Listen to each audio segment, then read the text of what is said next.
So I made it pretty tough. So it was 3 tracks, pretty tough. One of them we switched out. One was called Gary Walks the Dog because it's where everyone walked the dog. Okay. So we felt a bit bad. So we switched that one to Sook's Pipe, which will be forever infamous as... What's it called? Sook's Pipe. Sook's Pipe. Yeah. Okay. Why? Okay, all right.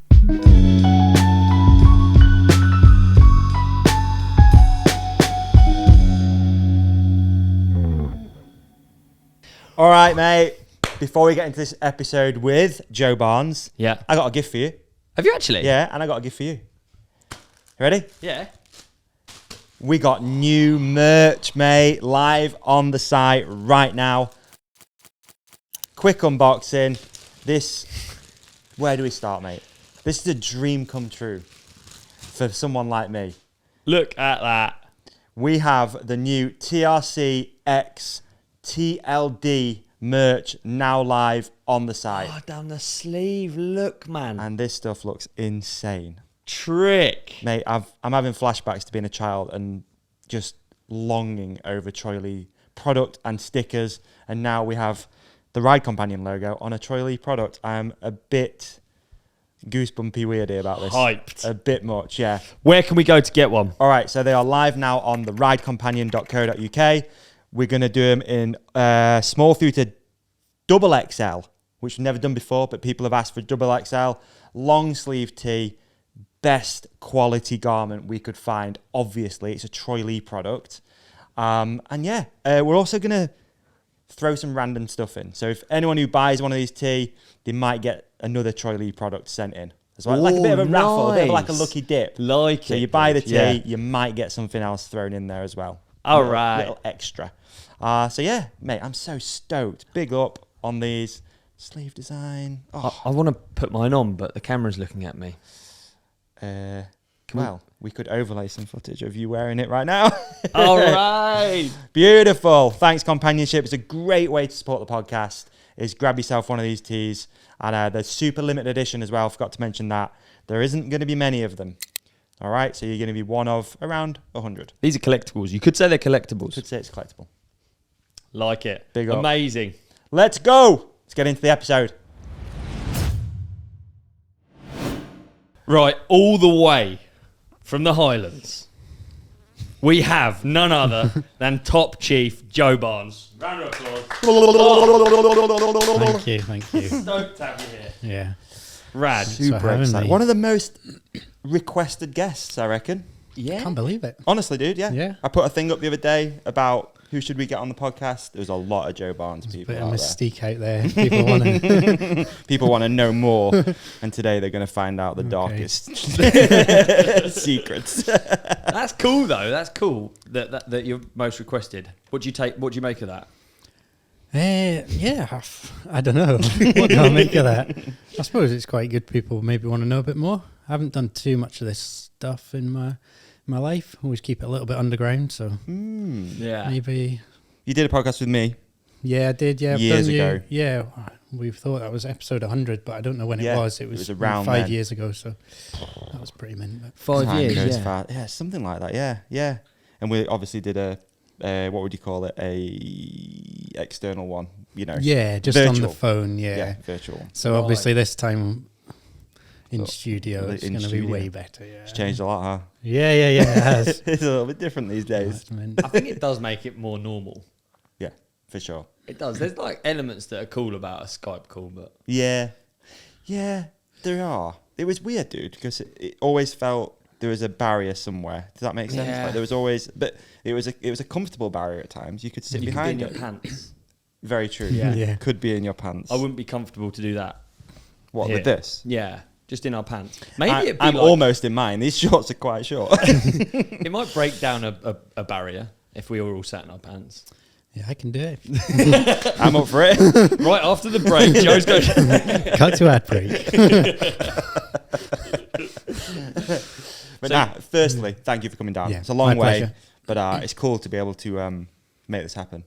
You know, this is like going back to going from being virtual. It is harder now to get people to come. So the fact that you wanted to come, and you're open to come is really sick. Yeah. So thank you. It's really appreciated. And the fact pleasure. it conveniently slides in time with something you're launching. Yeah, I know. It's like a book launch, isn't it? But not quite. This is the press tour. Yeah, this is the press tour, yeah. Well, you did give me a shout. It must have been in November, I think, Oh, yeah. to come down one time. Sick. So we like put it on the back burner and thought, yeah, we'll get in touch one day. And so, yeah, this was And it was only last week, I think, wasn't it? Yeah, last week, just on the phone. Yeah. When should we do it? 5 days? Do you want to come next week? Yeah, Yeah, all right. Here we Um, are. Yeah, Sick. and exactly for the launch of this film that I've just made. So, yeah, so it's all happening. What's the film called? The film's called The Rare Folk. Can you give us like an elevator pitch of the film? Like explain it really clearly and concisely. Actually, that's a great point. Okay, so when this episode comes out, the film is going to be out. Yes. So if you're watching or listening to this, just take a break here. Oh, great All idea. right, there's a link up above us now. So go watch the film. How Dude, about that? How cool is And then that? we'll come back there. We can talk about the film. And then you can find out. And then this turns into like director's cut. This is almost. like director's Yeah, cut a little that's bit. quite nice. Quite way of like doing it. that. Yeah, let's do that. That's All right, cool. Go and watch it now. Mate, great film. Yeah. I actually did Have you really boys enjoy even it. seen it? Yeah, I watched have, it last you watched night. it, so I just- Yeah. We tried desperately hard not to talk to you about it over breakfast. Yeah. And dinner. Yeah, I Oh, want no, to get not some dinner, 'cause we've feedback not seen here. it. But, yeah, so do you still want me to introduce it? I don't know I don't know how you even do, because Well, yeah, we could do. it's an elevated form of other stuff I've done in the past, I'd say. So I've always been pretty kind of closed off and just do stuff myself or with a small group of friends. Really low production, but then a lot of effort put into it is the way I always see it. Whereas this one, I've branched out, asked a few people who I'm mates with already, but it's still like never done any projects with them, and got some other mates to help film and just sort of tried to lift the production up a bit. And so, yeah, hopefully it's I really enjoyed it. It's been a while since I've laughed out loud, especially a bike film. Yeah. But I was laughing pretty damn hard last night. Yeah, at and that you film. like a lot of stuff is kind of samey these days. Yeah. A bit, or naturally that just happens, I guess. So it's so cool to have, some proper raw creativity in a bike edit. It's rad. Yeah, yeah. I'm really a big fan of it. Yeah, me too. Yeah, let's talk about, so when did the project first, I guess you've always been making videos, like Yeah. you're pretty well known for making pretty out there, unique, different bike films. So Yeah. when did you start making them actually? What's the history of that? History of generally making Yeah. films. I suppose it's hard to pinpoint stuff because I've just always appreciated films and always really wanted to make films. So when I was a kid, like part of the list of things I was pestering my parents for continually was a video camera. So this was back in mini DVs. Okay, yeah. So I think after a few years on one of those birthdays, I got that, but obviously had no way of editing or anything like that. So you just, and no one to film with, so you just run up, film yourself right past, run back up, turn it off, rewind it, start the next clip a little bit closer to the last clip, and then watch your own footage all the time. So That's cool. that was sort of the start. Yeah. And then, at high school, actually there was a mate who I did a load of biking with, Richard. We wanted to put a film into a film competition. So he had another mini DV camera. And we, set about making a film for this film night. And luckily his dad knew a guy who was one of the creators of Grand Theft Auto, which is a bit random, but he lived in Fort William. And I know there's no real connection between that and making films, but either way, he seemed to know everything about making films. Wow. So I was just basically a sponge. So this guy, Gordy, we filmed all the stuff, we made the skits, we made the idea behind the film, and it's scarily close to everything I do now. So it's like basically nothing's changed since then. But and then he'd sit down and he'd tell us what we needed. We needed to make like an intro, set the scene, have the story going on, bit of a disaster or like moment of change in the middle, and then a finish. And this was like a 12-minute film. And so I feel like I almost went to university to study film, but I actually just spent 2 weeks with this guy. No way. Learning a few tricks of the trade, I think. Yeah. So that was really interesting, and that was like, I just loved that, basically. And then a few years passed, as happens when you're a kid. Started racing bikes. Got a little flip cam, so that went digital. It's like a little camera, 50 quid. The flip part was a USB flipped out, and you could plug it into your computer. So got a computer a bit after that as well. And then, just started putting together little films. Like just if I go up skiing for a day, I'd take my camera and put a little story together. But always in the back of my mind, I'd always be thinking, use the formula, like set the scene, do the film, do the thing. And that's like your little process. So I've always wanted to make anything I made, even if it's like terrible quality, nothing really happening, in that style. Yeah. That's always been back in my mind. What is the formula that he spoke to you about then? It's just like set the scene so you get to know the people in it, or like introduce them. So say this like a little ski film I'd make where we hike up a hill and ski a gully. I'd like the first few shots of this 2-minute film would be like make sure there's a shot of each person on the little trip. So there'd be like me, Dougie, Lenky, and then sort of watch the mission. So then you'd like pan up and see the top of the hill. Then you'd do a few shots like going up. Then you'd be at the top like really scared, are we going to do it? That's like the pivotal moment. Then you'd ski the gully, then it would end. So like it would naturally happen like that. Yeah. But as long as you tick off those aspects, then you've sort of like created a little story. Yeah. I'm really interested in it. Like, so, I mean, you could clearly say this is overthinking it. But at the same time, you've got to enjoy yourself, don't you? So you got to try. And so, that's sort of like where it... Weirdly though, if you film everything, you actually... I personally, I quite often like miss the story. I film everything, but I'm not filming like the in-betweens that were where you actually tell the story. And so then you just end up with like hours of footage and no actual story. Like, it's cool being more considered. Yeah. Yeah, and I suppose then like you say, you probably end up filming less shots because you've always got a shot list in the back of your head of what you want to get. Do you plan it out a lot before? Will you be like, right, this is a rough shot list or something like that? Yeah, so for this film, because I had 1 day with each person or each group of people, so I've dropped down. Yeah, I'm coming up. Because I had 1 day with each people, because a part of this project was I was a bit paranoid of taking up people's time. Like, I know everyone who I asked was really chuffed to be in it, which I was pretty proud of, but... I wanted to just be like, right, this is us. We've got a day. We'll do a really good job with it. So I just scripted the whole thing basically to make sure I had didn't arrive home missing something. I'd love to read that script.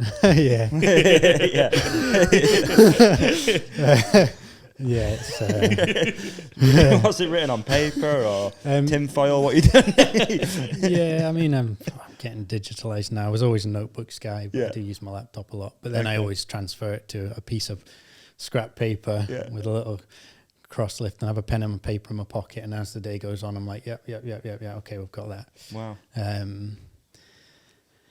So that was planned, but still, there's loads of scope in the edit to try and make it funny. Really, I always think the edit's for the funny, making it funny. Or as funny as you can, because that's all timing, really, isn't timing and music, and so I'll leave the edit for that. But I think it planned out in that case. This guy actually lives in Scotland, created Grand Theft, one of the creators of Grand Theft Auto. Or something. I think they're from Aberdeen, but I don't know that exactly. Right. And this guy Gordy, he doesn't live in Fort William anymore, so I've kind of lost touch with him. But we made it a long time ago when I was 14, so now I'm 35, so maybe 10 years ago, so 10 years after we made that, he actually got in touch with Richard and had a copy to show at like a film night, or like teaching a load of kids some part of video making. So of your one? Yeah, the one back in the day. No way. Wow. So I think he quite liked it as well. Yeah. That's cool, man. It sounds like, again, pivotal moment in the story, isn't it? Yeah, totally. Meet this guy and yeah. sets you off on a path, and it's something that you still use today. It's crazy. Yeah. Well, cool. Yeah. Sick. So pretty pleased with that. Yeah. So what films came after that? I'm trying to think of your discography. So that was like just making a few films, and then it was actually Tim March. I wrote for Howie's back in the day, and he was the sponsor guy. I don't know what he was, brand manager maybe. And he said, what you need to do is you need to start putting these online, and you need to just start filming stuff. So basically he called the vlog out a long time ago. Right. Before it was a thing. Right. And I sort of like, I was actually already doing that and already thinking I should do that. But when he said it to me, I thought, right, okay, there's a bit of confirmation. Need to actually do this. Just started filming on that flip cam, and then the original film I did at high school was called The Dudes of Hazard, which Gordy actually came up with. Yeah. What the name? Yeah, so like me and Richard, who we were making the film, we had never watched The Dukes of Hazzard. So we were like, Dukes of Hazzard sounds good. We'll do that. That'll do. So then, called that, and then just started dropping episodes, episode 1, 2, 3, 4, 5 to 6 of The Dudes of Hazzard, which was like essentially a travel vlog, but they were short, so they weren't like modern day 20-minute vlogs. They were still only 3 to 5 minutes. So this is like the first sort of mountain bike. Yeah, I think it's hard to imagine life before vlogs. Yeah. At the time, people were like, this is a bit like, I can't remember the name of it now. There was this ski one, the Line Travelling Circus, actually, which I didn't know about, and then I watched a few back, and I was like, that's not like that. That's rubbish. but it had the same like low key, low tech vibes.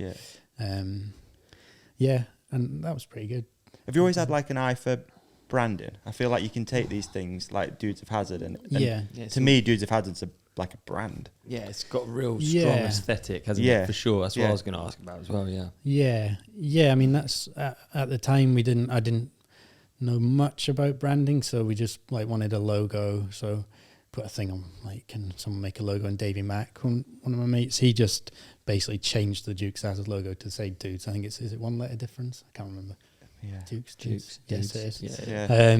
So essentially that was just robbing a brand. I guess I have thought, I obviously was aware of Dukes of Hazard, but I've never put the logos together and thought, it's the same. Like. So that was the same one, the original one. But then once you're stuck with it, you sort of stay with it. But then now, I really enjoy branding and logos and graphic design, really. Do try not to change my logos too much because you got to try and get used to it. But I do like playing with that. Yeah. And the most iconic brands have had the logos for. Yeah, exactly. Ever, well, just tweaks here and there. Change too often. But that I suppose like maybe talking about brands, the difference between people consider themselves as brands now, which I've never been a big fan of. Just I don't personally like put my own brand out there too much. Right. Like my alter ego through films, maybe. So that's where like always, having a crew or a hazard racing. Yeah, like a vehicle dudes. almost. Yeah, well, like you were saying, why am I top chief on Instagram? That started because I wasn't going to use my own name. And, So and then you, I suppose you naturally just, it becomes something, doesn't it? Yeah.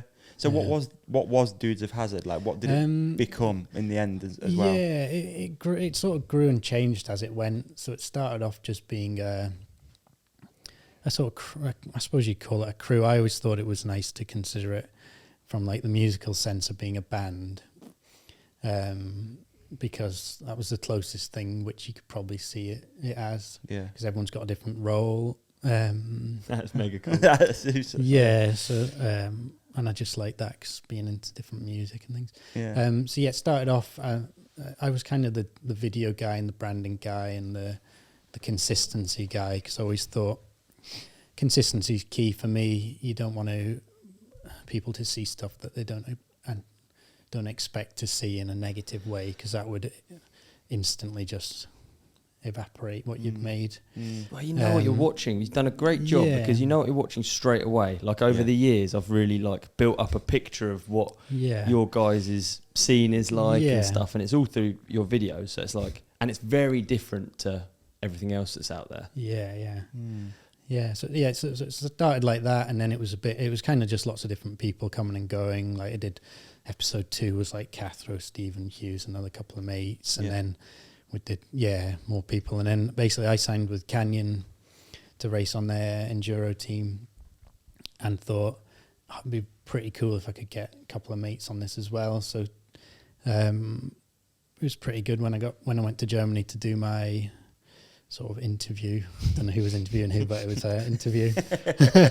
Went there, went to Koblenz, and then managed to get Liam on a deal to do sort of some video stuff with me, and then couple of months later I thought, we need to get Ferg on this as well, so got Ferg on this. So so that was good of Canyon. Actually, they saw something there which was good, which Orange had originally, because I managed to get everyone to do Orange before that. So that's so interesting that you brought the crew along, the band. I tried to exactly.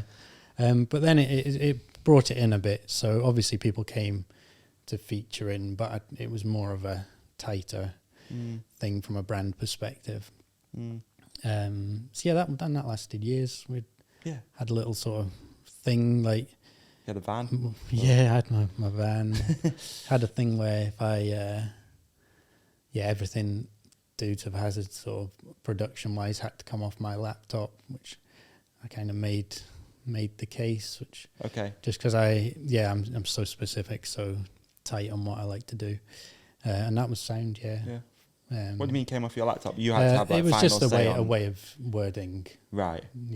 Had final say or created the that's so sick. You had that vision and like stuck to these like parameters. Like you want it what you want it to be, because it's quite easy to get lost, isn't it? And especially if other people want to get involved, and then next thing you know, like you've lost that brand identity. It's like it's easy to be like, I mean, it's actually impressive because 50 to 1 have done something similar, maybe 5 to 8 years after, probably, but they created a band which I really liked, and that's not that tight. That's quite open and quite free. I know Josh Lewis probably has more of an overseeing eye, I think, if I had to guess, but of the production, not of the vibe or anything. But they've done it differently. Like you know, don't you, if you're watching a 50 to 1 vlog, or video, sorry, it's quite obvious that it's them. I would say so, but maybe less. Especially recently, it's probably changed a bit more, but definitely initially. Yeah. What was it you said in the van a minute ago? You said it doesn't matter how much effort you put in. I can't remember what it was. It was really good though. It's poignant. It was poignant. But I mean, do you think like all of your content has a lot of effort put in? Yeah. Like, is that's just how you've always been? Yeah, that's like one of my rules. When I've got my rules that I stick to. Because you know that in the long run you'll be pleased you stuck to the rule. One of them is that basically effort is free, essentially. That's just. Can you list the ruls? I want to know the rules. I'm really interested. I need to think of the actual rules. But so basically effort's free, and so I can put any effort into anything. It's no bother to me at all. So like even. We had that set up when I had like mechanics who worked for me racing. It's like, is that possible? Yeah. Is it going to take us 24 hours to get it done? Yeah. Okay, let's just do it. Like, or with a film, it's like, I want a shot to finish this off. It's at the top of a hill. Of course, I'll just go up there. It's only effort. It's only effort. Like, so yeah. What you were saying earlier about heading into London for a 5-second clip. It's like, well, if you decided it's better, then the effort is irrelevant. And that's sort of, a motto for life, but also definitely for the films. I just think make you're more at peace with things at the end of it. That's really cool. I find it really, I just like the idea that it all comes out of Fort William. Like my experience of Fort William is like the World Cup basically every time. But recently I've been going a bit further away from the race venue, and just the amount of riding and how much wilderness you have there. It feels like there's space to do what you want. Yeah, I think so. Yeah, it's probably a bit in the country, a bit cowboy style. And you have space to play, but you have to be quite. Well, you don't have to be, but I like to be quite resourceful, and What do you mean resourceful? What, in like just the way you live, or everything? Just when I suppose it comes maybe a bit round to films and a bit round to effort, but if you can do it yourself with minimal expense or means, then you have to be resourceful. Yeah. So I suppose you're out in the country or building tracks. I don't know where I'm quite going with it, but it sort of feels like that style of living fits with being in Fort William. Okay, right. No, that's what you're saying. Yeah. Right, so that's one rule. What's another rule? Do you have more? No, I don't have it. Maybe they'll come to me. They might come to me as we go. But okay. So you've grown up in Fort William. What was that like when you first discovered mountain biking? Like what riding was there? Was there riding? Yeah, I kind of I feel like the merge from just general cycling to mountain biking, it wasn't a definitive thing for me. So I just think cycling is like a wonder of the world. I don't know. So like the wheel, isn't it? Yeah. Freedom, feels cool. There's something right about it. So I don't think it takes much to realise that. So when I was like, I don't know, moved to Scotland when I was 5, my dad was a handyman on a campsite, so we lived at a campsite. And so, just cruise about the campsite on my bike from 5 onwards, really. Where did you live before? Lake District. Okay. Yeah. So then that, obviously you're just cycling about all the day, trying to do a jump, whether you've seen someone do it in the past or not. You've learned to ride no-handed, like all these tricks, and it's the best thing ever. And then, I mean, maybe the World Cup came to town. I'm not sure. That was probably a thing that I saw. My dad actually was even though my family was nothing to do with cycling, my dad was the chief of the course at the World Cup from, I think, year 1. So he was the top chief? He was the top chief of the course. Yeah, chief of the course. So he did all the marshals and checked the course was up to scratch and all that stuff. So. Is your dad like from a mountain bikey background? No, he's from hill running. Oh, is he? Yeah. Yeah. Wow. So he was working at the event before I was really doing cycling, doing mountain biking. So that's so cool. Yeah. So I must have gone up when I was at primary school and seen it. So. Yeah.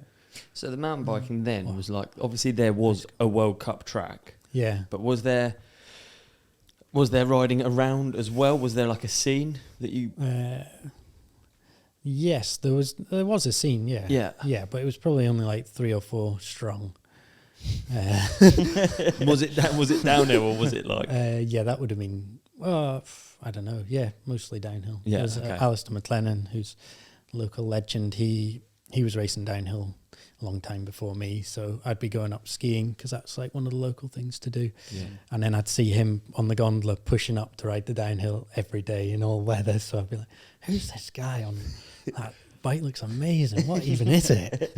Like, well, it's got like knobbly tires and suspension." And so I'd sort of see him out the corner of my eye and think, "That is cool. That is the one." And then there's the other guys. It was a mix of like cross country. Rory Watt, he's a local guy. He liked his sort of fitness and cross country and downhill, and then we got into trail riding really early. What on? I would have been on Orange 5. Okay, so which was lucky because I rode for Orange for downhill, and then they at the time had probably the best trail bike out of any brand. They just sort of hit the nail on the head with the original 5. When you say you rode for Orange, when did that? How do you end up getting on Orange? From the top of the ski hill, watching the bloke, and sort of like, what's that middle bit? Okay. Let me think. So riding for a company was, it was never something I really never really saw as happening for some reason. I don't know why. Right. Always wanted it to, but I never thought it would. So I never actually asked for sponsorship until after Canyon, until I set up my own team. I was always like scared I'd not be doing enough for people or something. I don't know why. I thought, I need to like win a World Cup before I can get sponsored. Which is not going to happen. But so I was just racing Scottish downhills. Right. Did some nationals, and then Rory Cunningham actually he was on he started. I don't think he started the team, but his mate started the team, and he said, who do you want on the team? So he said me, so that was really kind. So I did Moorwood for a year. Right. And then that team folded, sadly. And then the year after, there was another Scottish team starting. And then just after that, it was actually Stu Thompson. I was just up. Okay. It was another profound moment in my life. I was just up digging a track, which is now a total classic trail in Fort William, one of our rut tracks. So it's like the day that started getting dug was the day I got that phone call. So I'm quite... So easy for me to remember. Stu phoned me and was like, I'm starting a team, mountain bike cut, downhill team. Do you want to be on it? So I thought, yes, that sounds amazing. And that was on Oranges. That was when we had pink ones. Pink bikes, yeah. You, Cathro? It was me and Lou Buchanan year one. Okay. Then I think me and Greg Williamson. Okay. And then me and Cathro and Hutch. And it kind of went through, I think I must have done 4 or 5 years on that team. Did you? Yeah. In fact, I will have, until I went and did full Enduro. Yeah. So all your World Cup stuff will have been on that team? Yeah. Wow. Yeah. And it's crazy to think how many careers Stu's helped. Yeah, Stu's done well those there. people you just mentioned. Just like, and I think he just did it as he obviously wanted to help people out, but I think he did it as a bit of a branding exercise just to launch his production company. And then off the back of that, it's helped so many people, myself included. So that was brilliant. So on that team, got 5. Yeah. Stop riding a downhill bike. Basically, Was it instant? I was going to ask because, like, obviously in Fort William you're pushing up quite big hills. So the moment that, like, I find it crazy to imagine a world without a trail bike. It is wild, yeah. Like we all used to do it. Yeah, but. I think it was just you got the bike and you were like, this bike's pretty fun. My tracks are quite tight anyway. I'm basically going the same speed. Yeah. Tightest things ever. And then and you're like, this bike's lighter to push up. Yeah. Win. And then you're like, actually, I could probably pedal it, couldn't I? What's this seat that goes up and down? You might catch on. Start pedaling it about, and then it opens up terrain like e-bikes have done now a wee bit. Opens up terrain, and so just got on that. And Stu kept telling me, "Oh, you've got to race enduro." Before, like when it was only really happening in France. What?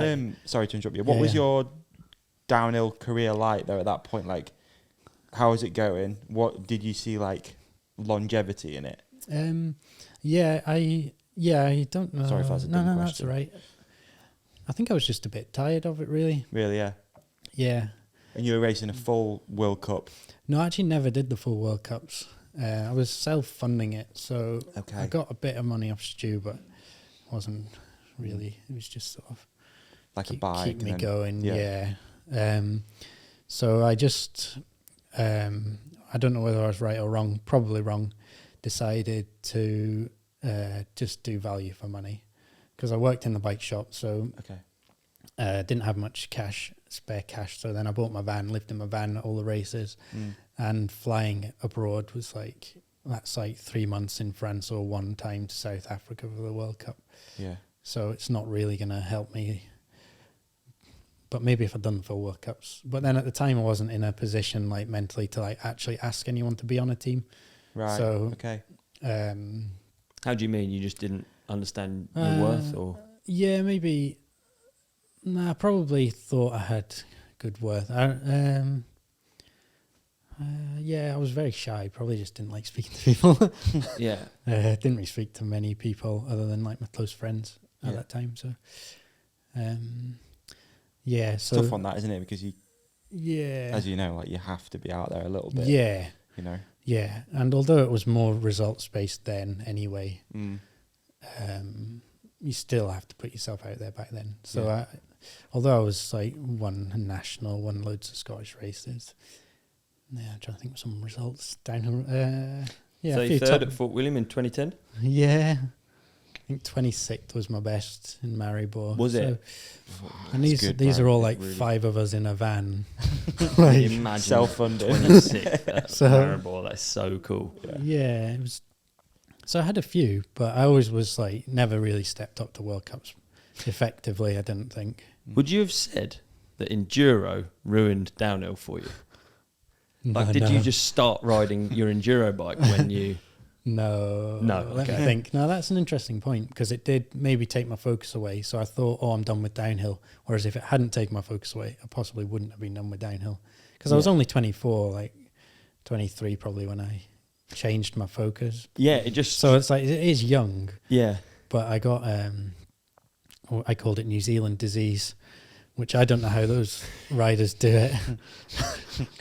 Could you explain New Zealand disease, please? New Zealand disease is back-to-back summers of racing. Right. So, yeah, I went to New Zealand when I was 17, bought a van, did the whole scene over there, which was incredible because we were like the only Europeans doing it, and everyone was like loving it, letting us stay in the houses. We couldn't believe it. It's like, what is this? No, we've got a van, honestly, it's fine. But, and that I improved loads doing that, so I thought, that was great. And then couple of years later, probably, I thought I'll go back to New Zealand. And I'd just had a pretty hectic summer in Europe, got to New Zealand and just was burnt out. So essentially New Zealand disease is being burnt out. Right. So I don't know how they do summers on summers. And I think that it was the first time I'd ever not improved. So I improved every time not quite, but like every time you ride a bike, you get a tiny bit better. Yeah. And then when I went to New Zealand that winter, I thought, I'm going backwards here. Really? Yeah. I actually had a good summer after. I was really fit after, because I got home and just rode up the steepest climb in Fort William 3 times every day, which is like, brutal.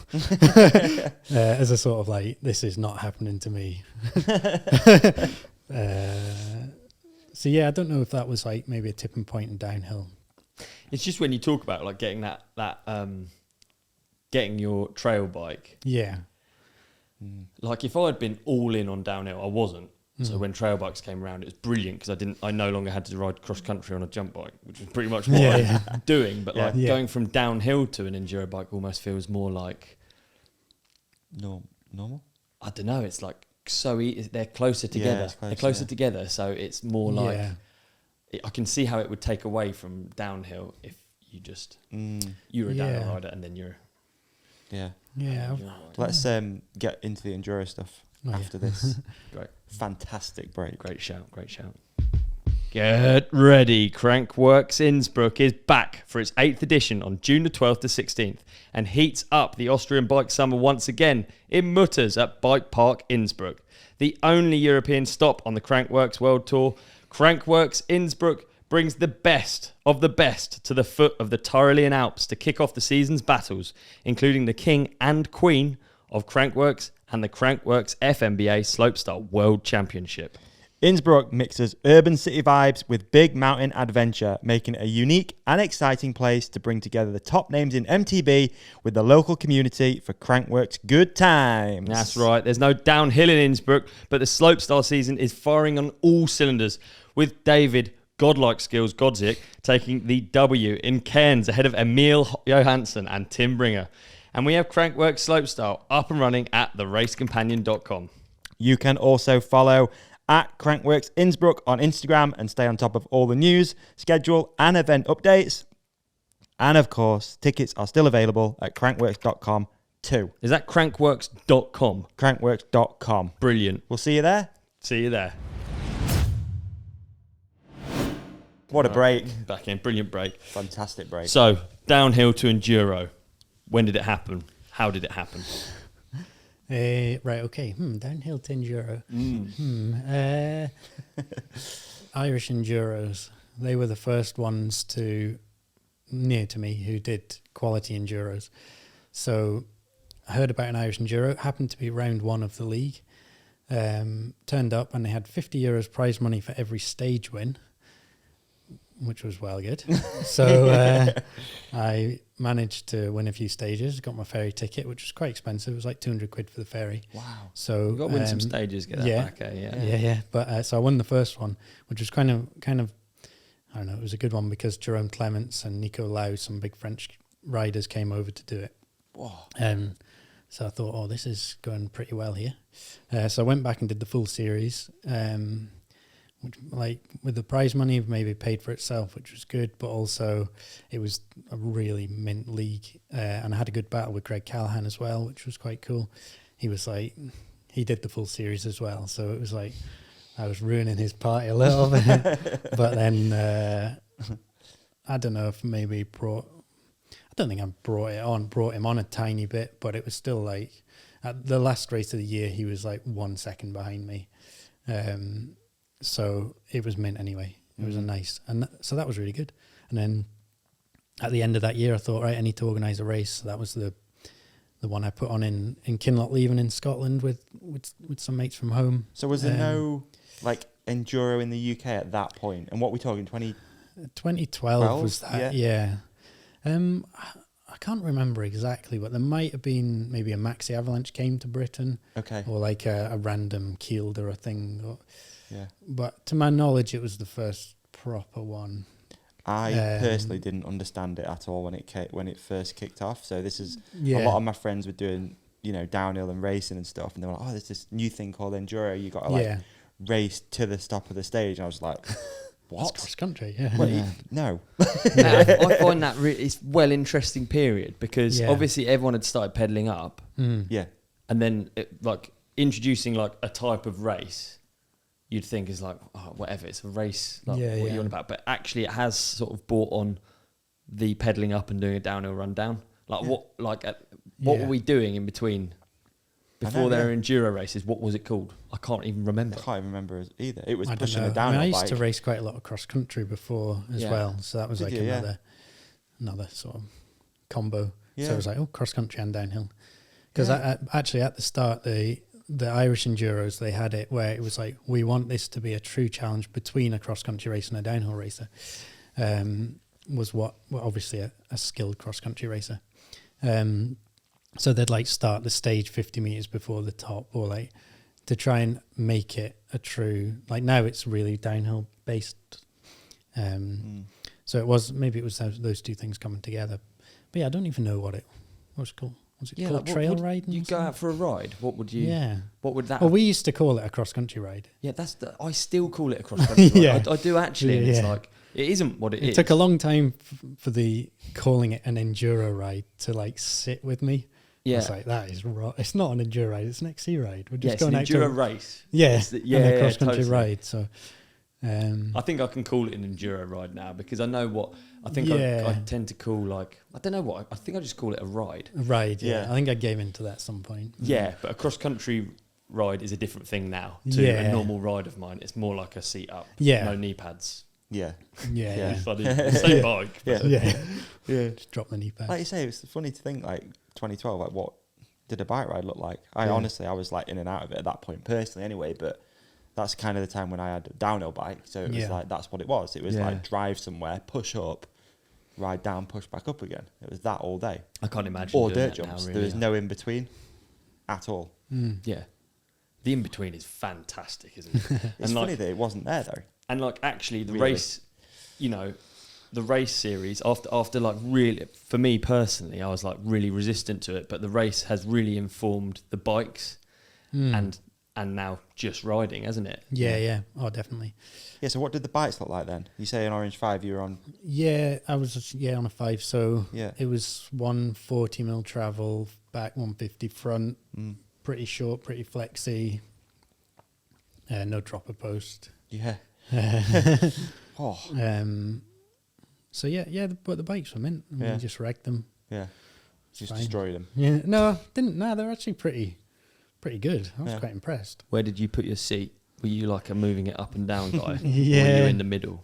No, I was an up and down, and then me and Ferg we were doing a mass start race in Val Thorens in France. This was like a long time ago, so this was before we had droppers, but it was like a 20-minute downhill, mass start downhill. And then each time we did the race, we put it up higher because they're like, you're riding down, it's just like, my legs are knackered. So you end up just doing it with a high seat, basically. Just like, it's honestly, I prefer to ride slowly around the corner and not have knackered legs. Yeah. So dropper posts changed the game. I was a mid-height guy. Yeah. Because I didn't have a quick release. Oh, yeah. So I rode for years with my seat just worst of both worlds. Yeah. And it was worst of both worlds, you know what I mean? I did that. I mean, I probably should have had a dropper because they were clearly on the market and everyone had one. But I did the Mega Avalanche without a dropper, and I was doing well. I was in second after the snow, and then was like, "That's a long way around." Stopped, put my seat up. Everyone went past me. Stopped, put my seat down, carried on, and got 10th. So should have had a dropper. These droppers. Yeah. The information you gathered from that race. Yeah, well, that was not ideal. So yeah, dropper posts, maybe they're better than trail bikes. But. The funny thing I remember about like seat heights and that stuff, I remember being like I like how stuff looks aesthetically. Yeah. Bikes have to look right. Dude, the nose up conundrum was so hard for me. I was on a hardtail and I was like, but it has to go with the top tube. So now I've got a seat halfway up, so it's not comfy sat down, it's not comfy stood up. And now I've got it like at the angle. And I was like, oh, you probably get away with it just a tiny bit off. You know, you're getting away with just like degrees. For what reason? Who cares? Yeah. But I cared. Wow. Yeah. Love it. Weird to think, isn't it? Oh, yeah. There are still those ones that... Yeah, he changed the nose angle. But there's no real benefit, is there, other than aesthetic? I can't see one, but my mate was raving about it, so... Oh, really? Yeah. I can't see a reason, but he did, so maybe it is good. I haven't tried it. So I can't imagine riding... The tracks I see you build, and I've ridden down that you've built at home, they seem like they're made around enduro bikes. At what point... When did you start building tracks and stuff? Yep, started building just the whole time. Yeah. So I remember grew up on after living in a campsite, grew up on a Highland estate, you'd call it. So just basically in the country, and just built tracks everywhere. So that was when I was at school, and when I left school, I had like downhill tracks and concrete lips just dotted about the woods. Pile of logs and a bit of concrete. So yeah, just building tracks always. But I do think the terrain, to my defence, I do think the terrain in Fort William warrants a tight track.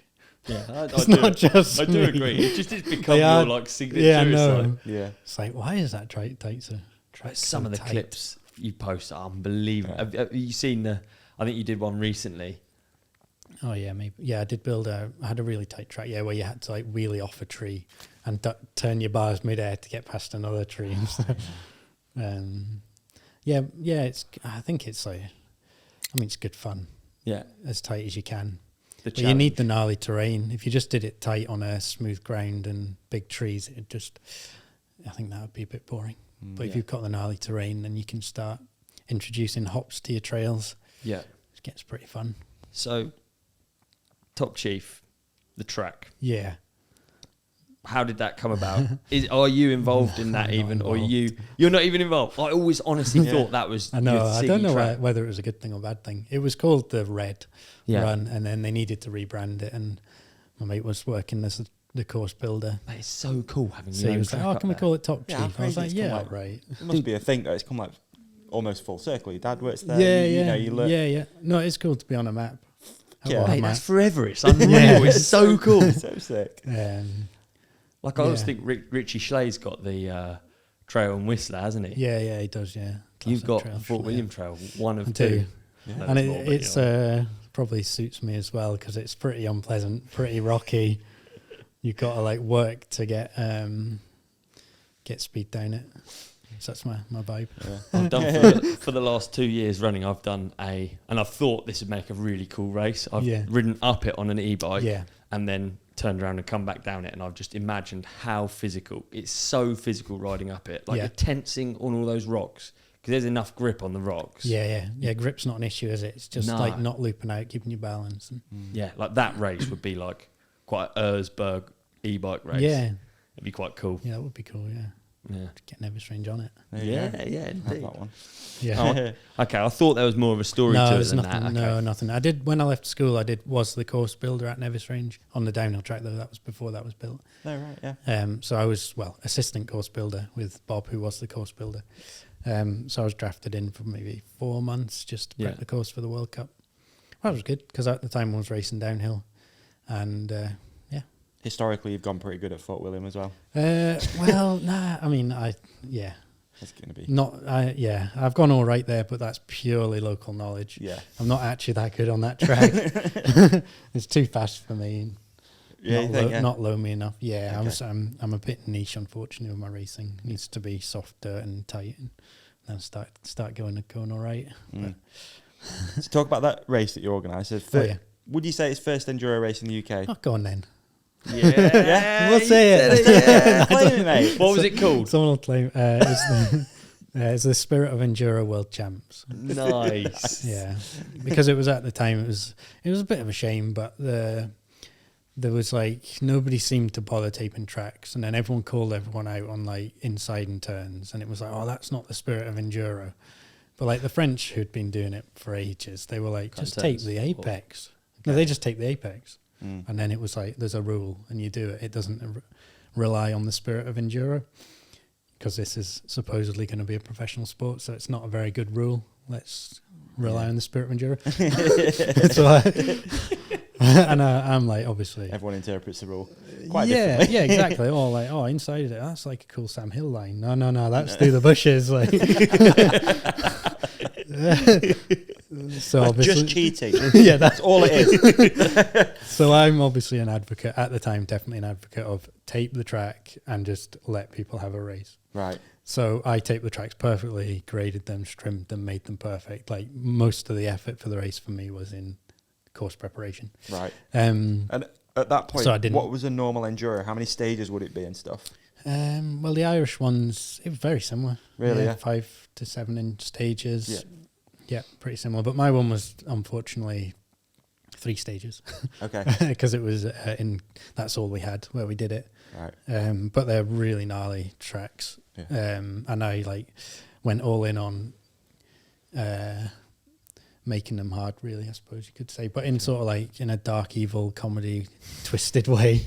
So the finish of the first track would be you come down all these rocky chutes. There was the impossible corner, which 90% of people had to walk, and then you come around the bottom corner, and then there's a 4 meter climb with a log, 2 foot high log on the track, and then another 2 meters, then the finish line. You're what am I meant to do with that? So, but you could nose bonk it and do it. Yeah. So no excuses. Yeah, was my theory. So I made it pretty tough. So it was 3 tracks, pretty tough. One of them we switched out. One was called Gary Walks the Dog, because it's where everyone walked the dog. Okay. So we felt a bit bad. So we switched that one to Sook's Pipe, which will be forever infamous as...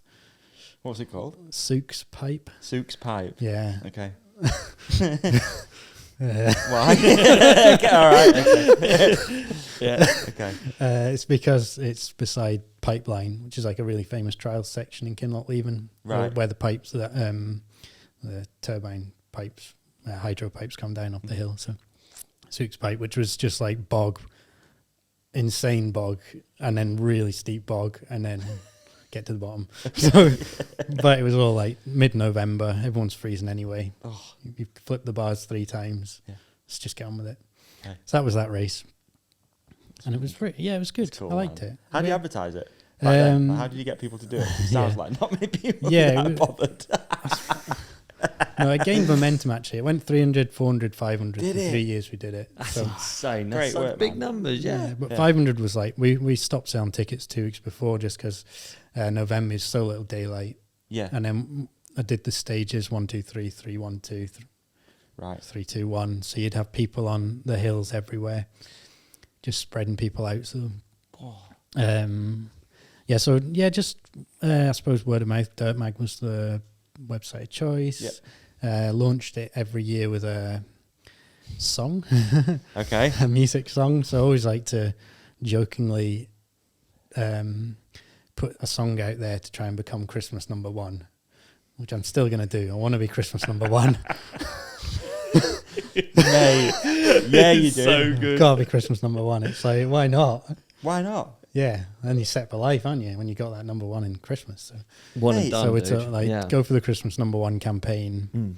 Put a song out there, Spirit of Enduro World Champs. And we were chatting earlier. It was Outfield. Is it Josie's on a Vacation? I can't remember the actual name of the song. So we spoofed that. And How people watched it. How close have you been? Do you know? Where have you got to? Not that close. No, I haven't. I've never actually sold a single copy. Okay, the dream is very much still alive. The dream's alive. Yeah, okay. I don't know if they count like views. I think they're radio views. No. I don't know. It'll be streams now, dude. Yeah, streams. So yeah. it just needs that one and the mountain bike community to get behind something, and it's gonna actually, chart somewhere. No, that was year 2 song. It was Okay. This Is Enduro was the first. This is Enduro is the first one. Which was Christmas number one's so funny. So yeah, but it worked as a marketing strategy, I would say. Yeah. Yeah, as long as you don't not too precious about your own image. Looking like a total idiot.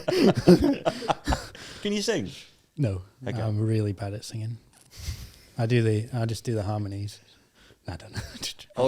I'm really bad at singing. I'll just do the harmonies.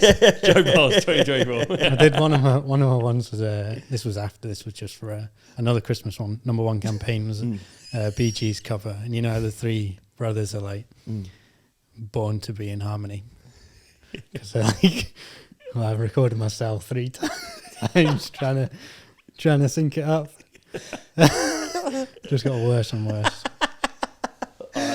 Oh man, it's so good. Right, Christmas number one's got to happen. Yeah. So Could it happen in 2024? I don't know, but I feel like there's enough of the year left to get a campaign go. together. I think back in the day, maybe Malcolm Middleton, a Scottish guy, he had a really depressing. He sings quite depressing songs, but he was in the running, so obviously it made me think. There is hope, yeah. There is hope. I reckon this year's the one. This year Yeah, it could be. Okay, this year or next year. Can we get behind it, please? Yeah, please. Big time, Okay, dude. let's find a song. Absolutely. I'm sure we have some people listening who can help. Yeah. We've got a few sound people. So you had your own race. When was Yeah. your first like EWS or?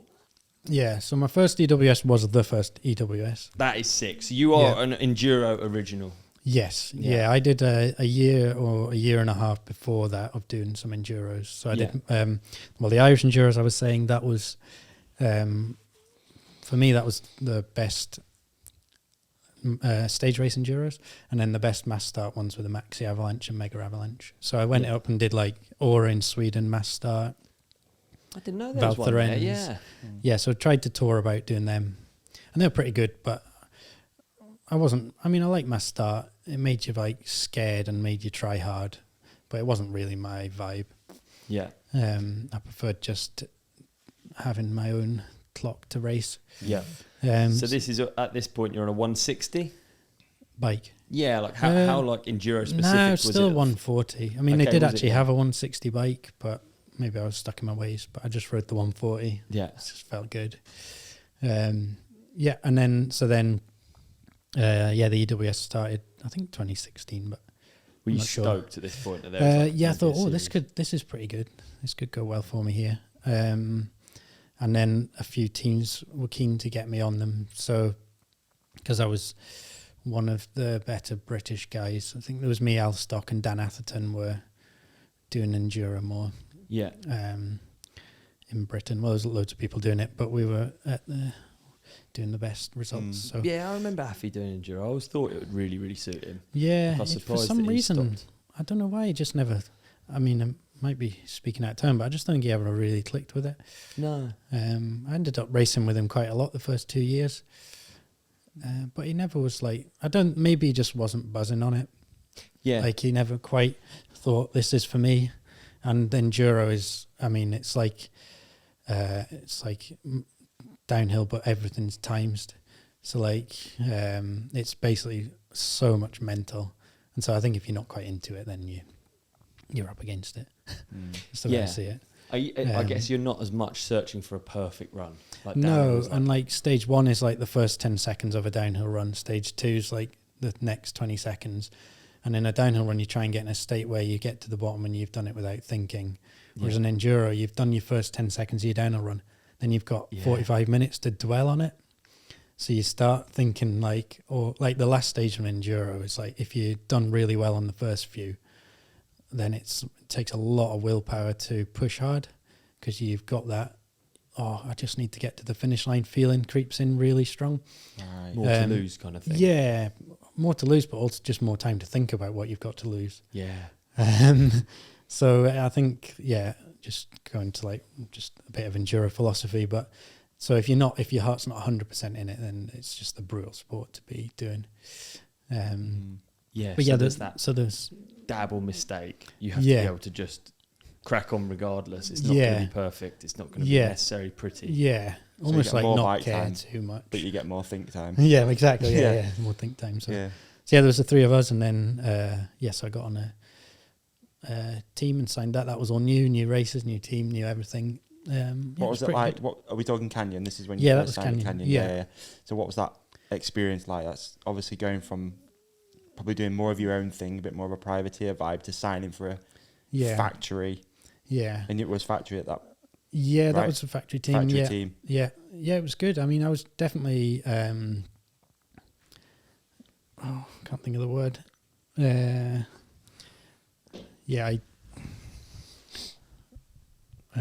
I didn't go all in on it at all. I was a bit skeptical. Right. In what way? Not reluctant. That's the word. Reluctant. I was reluctant. Yeah. Yeah.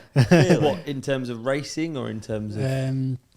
No, in terms of the formula to compete successfully. I didn't think being. Basically, I just wanted to travel with my mates in my dirty transit van, and thought that's worked for me for the last load of years. So that's why I do it. That's why would I not do that? Yeah. So we basically took a couple of months and realised, that's how Joe works. That's sound. We'll just let him do that then. Right. So I was like on the team and not on the team, and then they'd also sponsored a couple of my mates, so I had an excuse to be on my own team.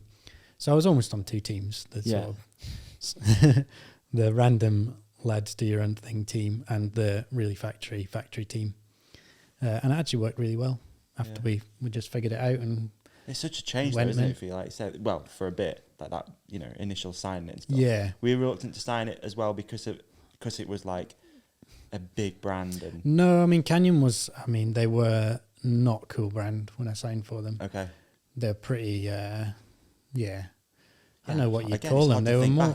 They were obviously trying, but they were more like XC and big corporate.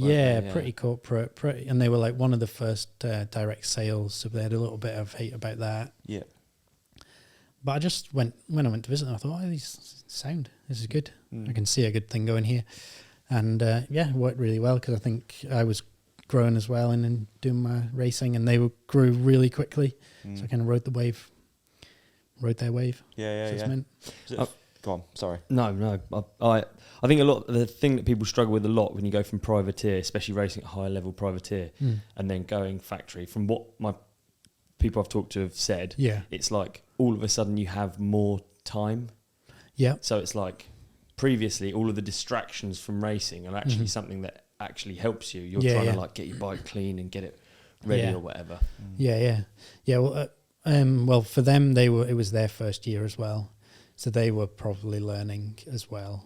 So I didn't have a mechanic. I had Mark, he was the mechanic, but he was the mechanic for about 5 people.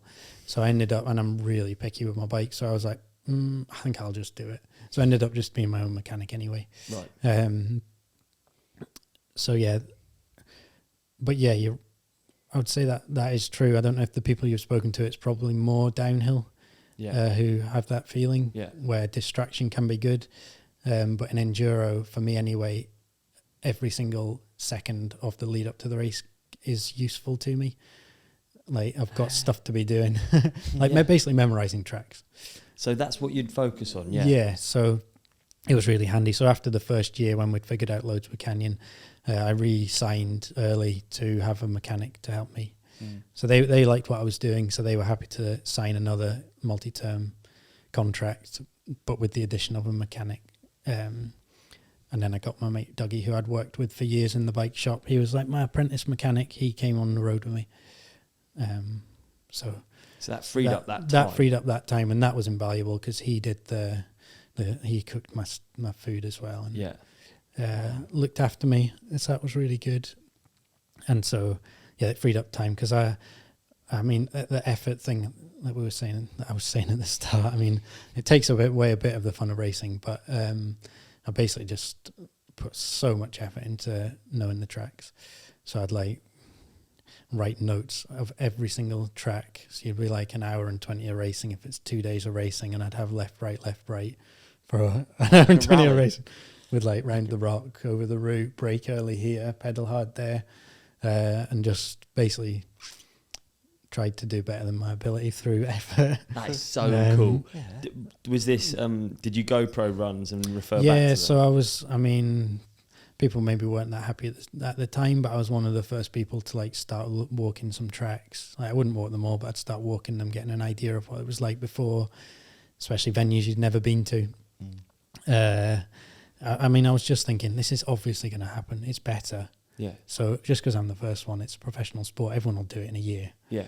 And then you start seeing, and then it was funny because Vulio's is obviously the epitome of professionalism. And every time I got to a track to have a walk, he'd be popping out the woods coming out of it. He was like 10 minutes ahead every time. So you knew you were kind of on it if he popped out the woods and you were going. Yeah. So yeah, started learning tracks, but that's where having the help was really good, because I could just put more brain power on that. Yeah. Yeah, but in hindsight, I know brain power and physical power are kind of connected, and I don't know if I was a bit burnt out come race day or whether that knowledge really helped me just ride clean. So a bit of both. Yeah. Probably. But at the time it felt right, so I'll have to go with it. But yeah, it's certainly not something you think about, how much work goes in to an enduro race. I remember I was riding, Wid Persac.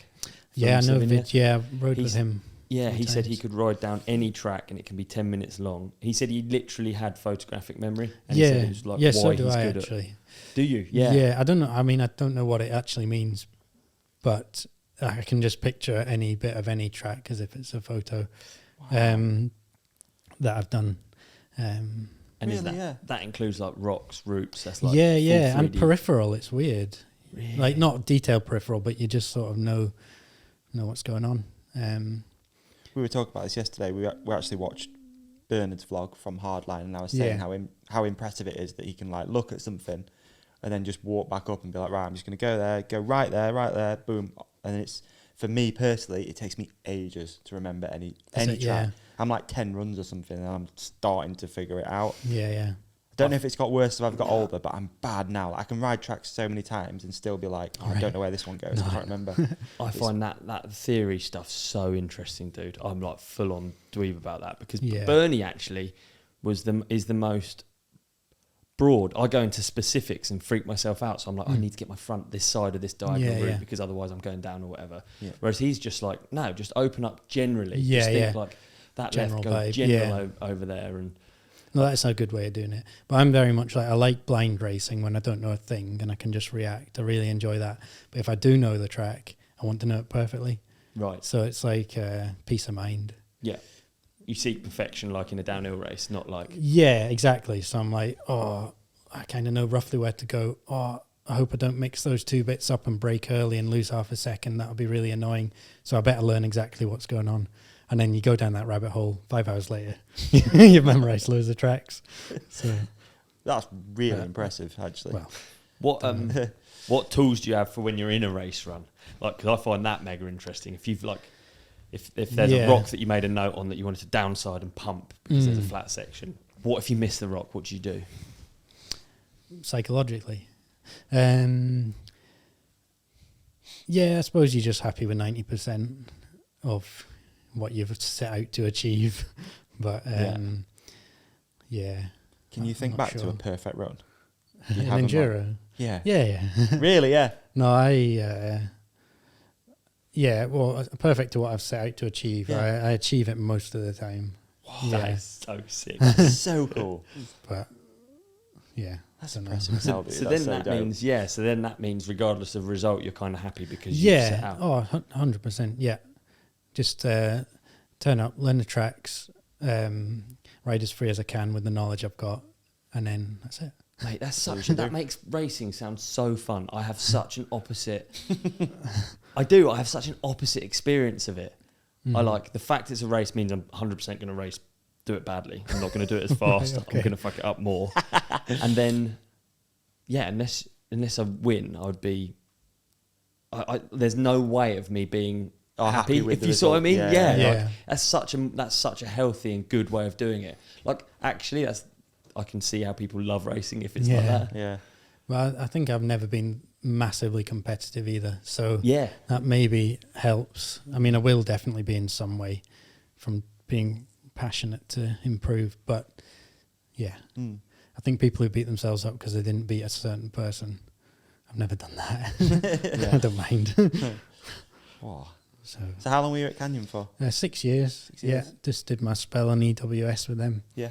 Yeah, and then how did you see the sport grow in that time? Like, what were some of the things? Yeah, they just streamlined the formula, which I thought was a shame. So I think I had heyday vibes because they just went to each organizer who pitched to hold the event and just used their formula. So you go to an Irish Enduro, you'd get like loads of really short stages, like pretty physical because they wanted the XC guy to have a crack at it. Go to a French race and it is properly blind, like you're not allowed on the hill, you're not allowed to walk. You get one practice run and then immediately back to race. And those tracks are like 15 minutes long, so that's completely different. And everywhere you went, the formula of racing was different and the style of racing was different. You kept it exciting. And you liked that, I loved that, because I just like figuring stuff out. So I like get the map out, figure out where to go, write a list of what I'm going to do at what point of the day so I know how I'm going to achieve it. So I loved all that. And my manager at Canyon, he always hated it. Oh, really? He was like, I wish I was a downhill manager. This is horrible. Because he wanted it to be perfect. And so that was tough. But I really liked the randomness. I didn't even mind if they'd like chucked in a mass start in there, just random, just like keep it exciting. Yeah, experience some other racing cultures. Yes. So it gradually got more and more on a formula, and since I stopped doing it, it's like gone really condensed down the experience, I think. Okay, yeah. But you're still racing your bike on long techie tracks that people have prepped for you, so it's still going to be incredible. Yeah. But it was a bit freer and a bit more random at the start, so I was loving that. Would you say that's closer to the spirit of endurance? I would say that is. You've got that is the true spirit of endurance. You need to have a little like your spirit of endurance wink. What is the spirit of endurance? Let's find out. Look, can we get you to actually define the spirit of enduro in detail after the ad break? Oh, finally, we get to my favourite ad. I think it is probably my favourite because it's the easiest one. Yeah, this one's easy, dude. If you've not got one of these and you're a mountain biker, then what are you? What are you, dude? You're probably not cleaning your bike. No. You're certainly not. I didn't clean my bike before I got one. I'm also quite guilty of it. I mean, I didn't even have an outside tap before I got a WORX Hydra Shot.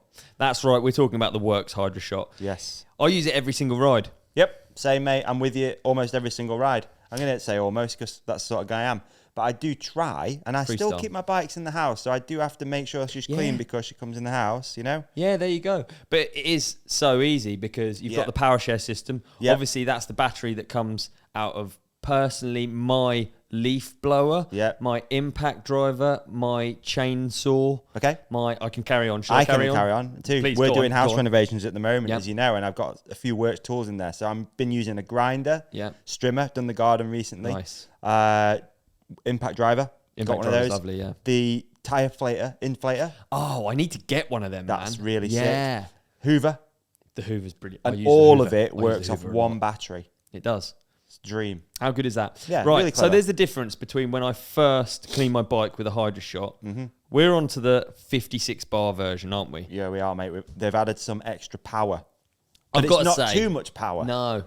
Which is nice. It's absolutely perfect. This sounds like just something that you say in the adverts, and I bear in mind this is the adverts, but it is absolutely the perfect amount of pressure for a bike. Totally. Don't blow out your bearings. Not going to blow out your bearings, exactly. Right, shall I read some information about it? Yeah, please. Okay, so unlike conventional pressure washers with bulky body unit, mains connection and garden hose attached to the tap, the new WORX Nitro high flow Hydra Shot. So that's the difference. It's the WORX Nitro high flow Hydra Shot. Runs on batteries. It draws water from any source. So you can do it from a river in Wales when you're after the bike park. You can do it from wherever. Yep. You can do it. Bucket, pools, bottle, lakes, even seawater. bath. It's ideal for cleaning around the house and patio. Yep.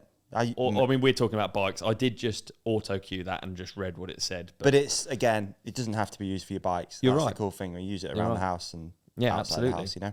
And I do regularly. Yes. Equipped with WORX built brushless motor 2.0, this high pressure washer delivers excellent performance on powerful cleaning with a 220 litres an hour flow rate. That's a lot. She's flowing. She's flowing. Designed compact and portable at only 1.5 kilograms. You can take anywhere you need. It's got a 5-in-1 nozzle, actually also very useful. Yes. Sometimes you want it on the pinpoint. Exactly. Clean the patio or something like that. Sometimes you want it a little bit wider. Maybe you're watering the flower beds or something like that. Absolutely. This goes through all the other applications. But we know them, dude. We can move on. We know them. And if you don't know them, head to uk.worx.com. Yeah. And if you enter the code The Ride Companion, is that you're going to caps? It is. It is caps. It's all caps. Just The Ride Companion. Yeah, just The Ride Companion. That's going to knock you 10% off. Amazing. That's just on uk.worx.com. Let's do 15% off. Are you that powerful? Yeah, we'll speak to him. You're a podcast Yeah, well, let's master. just do it for 2 weeks. 15% off. 2 weeks, 15% off. 2 weeks, 15% off. uk.worx.com with the code The Ride Companion, all capitals. And it's across the whole range, except the robot lawnmower. But everything else. So you could build out your garage a little bit, man. Get yourself a Hydra Shot, get yourself a drill, grinder, strimmer, all kinds of things. Sometimes when I feel lost in life, I actually just go on the WORX website because I can't believe they've got that many products. So many. If I'm struggling for jobs to do, I'll go on the WORX website and it will actually lead me to the light. I'll find a job to do. They've got so many tools. It's insane. Tool for everything. Get yourself to uk.worx.com with the code The Ride Companion for 15% off for 2 weeks. I can't believe Davey's doing this, but he's doing it. He's pulling the trigger. Yep. Not literally, because we don't want to get the studio wet. Okay. Thanks, WORX. Thanks, WORX. Has the spirit of Enduro... Can you do a wink? You have to wink. Every time. Has the spirit of Enduro been lost now? It's changed a lot. Like, obviously, the last few years, we've seen teams pulling out. Like, are you...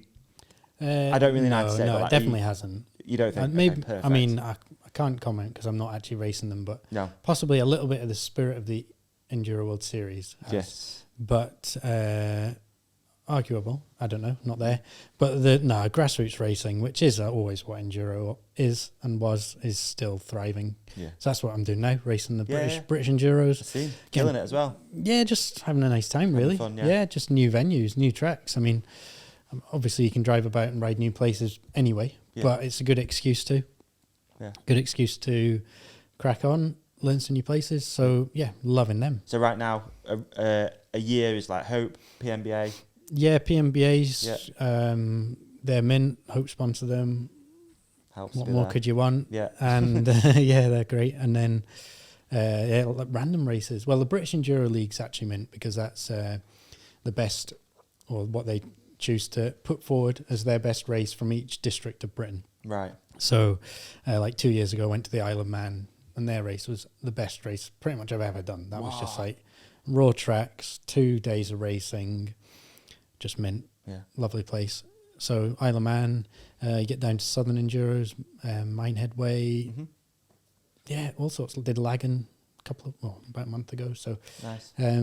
So that's a nice mix. Yeah. And I think everyone's buzzing on that. So. Do you think you need that still, that like race thing to be happening? You couldn't just... I don't really know. It's a tricky one. I do feel like it's a bit unnecessary because I've been like at it trying to do well at racing for so long. But no, I've got my reasons. I want to be there. It's really good fun. See new places, ride new places. My little kid, Bo, it's like a fun weekend away. So whether... Yeah, he's not like taking much from the racing, just standing there thinking, what is going on? But it's just a buzz. There's other kids there to ride with. So, so he's enjoying it. So that's a good reason. from like if I make my videos for sponsors, then I think it's good for me, a bit like going to trade shows or things like that. It's like being and actually meeting the public or meeting people and being out there is good as well. Yeah. So kind of come full circle as to what you got into at the start. Yeah, pretty much. Yeah. And then it balances nice, whether it was always racing focused. Now, like in my mind, I'm more video focused, but still like being at the races, I think is really important. Yeah. And also if I want to do a bit of training, it's good to stay fit, and that's a reason to, because otherwise you start falling apart. So, so it's good. Yeah. No, Speaking of videos, we got the new video. Oh yeah. Which we kind of glossed over at the start. Didn't we? Hopefully people have seen it by the time you get to this part of the episode. That was a long tangent, wasn't it? It's like the whole episode. Yeah, an hour. So it's called The Rare Folk. Yeah, yeah. This is your latest video project. Yeah. Mate, it's so good. Again, I know we mentioned it at the start. It's hilarious. I was in creases at the start with the little thing. Oh, well, yeah. Oh my God, yeah. Yeah, we're allowed to talk about it now. Yeah, we're allowed to talk about it now. Point. So, yeah, good point. Yeah, we were trying to be quiet so we didn't I have some questions about it which I wrote down last night while we were watching it. I don't know what the questions would be. That's what I've chatted to a few folk about it, because I'm like, send it over to a few mates and be like, oh, what do you think of this? And then it's like, what feedback can you even give? Like, yeah. Kind of funny. No, it is. It's Mate, good, I think man. people are going to absolutely love it. Yeah. Where do you... Okay, let's just talk inspiration for these projects. Like, what actually inspires you? What other things do you watch where you come up with like... Yeah, okay. Right, let me think. What inspires me would... well, I think things feel right. Is that fair enough? To each an individual person, something feels right. A bit like the wheel, riding about, that feels right. So I just like doing things, particularly creating things, which I think feel right. So that's like in an edit or something, you just, I'm just so chuffed. Like you just chuff with yourself, chuff with what's happened. And that's just like what I basically search to do. Okay. Just create things that I think feel right. And so, yeah, it's easy in a short video. But when you make a long video like this, 30 minutes is your longest one? Yes, second longest, I think. I made one a long time ago called The Movie. Okay. Arguably the best film that I've done, I think, in my opinion. But really, yeah. That was random. It was just at the time. Yeah. Should we go on a tangent? No. Please. Please. Took my van, started off... have you seen the music film Break Free by Queen? Yes. I don't know if I have. That's what I want to break free. The hoovering. Yeah, it started off with a spoof of that, which is already creepy. So it's a film.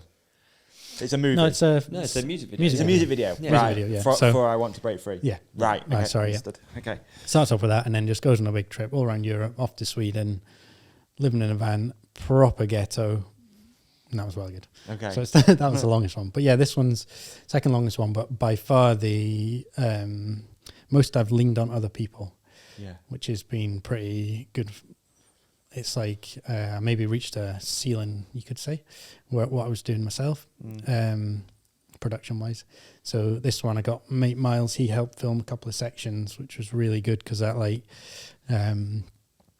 just put the quality into it, really. Okay. And then, Davey Mack and Marcus as well, and Tim, like a few other people helped film, and Rory as well. So we got some really quality clips, which was like the backbone of it to really, try and make something stand the test of time, really. It's certainly going to do that. Yeah, I don't know what my inspiration is, so I forgot what you asked. Then. Yeah, about inspiration. Like, what's your favourite movie? Starsky and Hutch. Okay.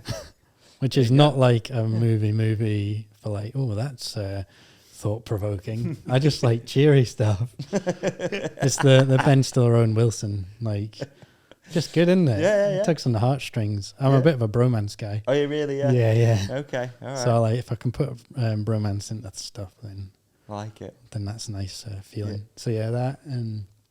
I just music's mega. Yeah, music's always the music's. Yeah. Oh, we talked about it actually already at breakfast, didn't we? But no, I do appreciate music. Again, just what feels right. So my main music guy who I've always followed was John Peel when he was on the radio, and his Peel sessions and his radio shows were just the best thing ever to me. So I think another good fate thing that happened to me in my life was it must have just been when I was going to bed when I was at high school. I had a radio by my bed, turned the radio on, Radio 1, and he'd always have his radio show, John Peel show. I think it must have been from 8 till 10, I'm not sure. And so he just played the best music you could ever hope to listen to. And I'd have a cassette in my radio, and then I'd be sitting there, boom, start, and then I'd make these compilation tapes off his radio show. And then you'd listen to that tape going to races, and just incredible. So and he had a really eclectic mix of music. Yeah. So that I just thought I maybe learned that quality, or what you think, what gives you a certain feeling or emotion, was just way above genre. And so I just like taking that to films as well. Yeah. So at the moment, I really like Cambodian style music, which I think when you watch the films, you don't really pick up and think, oh, why is he using so much Cambodian music? But it's just, I don't know much about music, but they always sing what feels like really off key,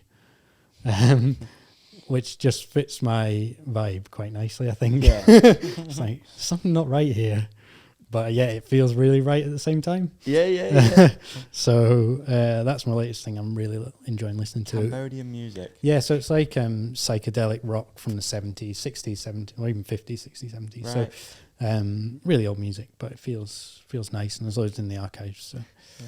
See, I always feel that the whole movie is like you've gone to different spots with different fun groups of people and filmed riding, and you've managed to create like the vibe. But you don't always go on a ride and you don't knock it out of the park, do you? Sometimes you just go on a normal ride, but it seems from the outside that well, I mean, everyone was so receptive to it. I was pulling some career-ending moves here. There's a lot of compromise, compromising stuff. Doing tongue singing. Danny and Duncan. The Danny and Duncan one, that at the end, the Trials Bandits. That was they were actually the only people who didn't go with the first plan because it was too compromising. Come on. Can I save it for part 2? Yeah. I promise. Please. Danny and Duncan. Yeah. Okay. Part 2. That's so good. Hopefully this one goes okay. They still keep their jobs in the cycle industry, and then we can do that for the next one. Sounds good. There's like shots of them just pedaling away on the back wheel, like just doing. It's so funny, dude. Oh, they were right into it. Really? Yeah. That's sick. Just got I mean, it's just like trials bikes aren't designed to be pedalled above 2 miles an hour. So you get someone to do a fast wheelie, just funny. Ridiculous, isn't it? Trials somehow works with humour as well. Do you remember Tricks and Stunts? Yeah. Well, they got me onto them because I was round and we were like having a chat about what we should do, and they were like, "Oh, you've got to watch this," and all them old films. They're like proper like spoof stories. I couldn't believe it. It's brilliant. They're not. It's not often they're serious back then. Was it? It was like quite a lot of messing around. Yeah, it was all messing about. Yeah.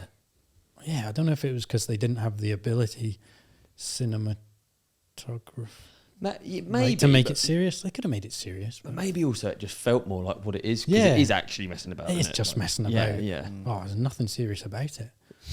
Yeah. Although, I don't know. What do you think? If you can remember Lachlan's slow mo with muck flying everywhere section, that's quite serious. That's so cool. I was going to say that was actually my favourite because. Oh yeah.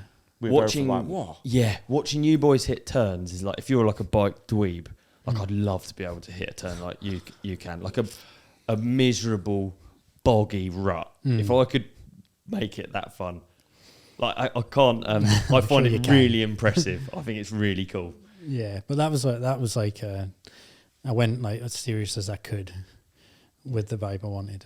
You really turned up the serious. Yeah. What number do you reckon we turned up the serious to? 11. No. 11's a voiceover. Oh yeah. No, I actually went through loads of songs with that, and I kept going bromance song. No, I can't do it to myself. I can't do it. It's too cheesy. Come on, serious.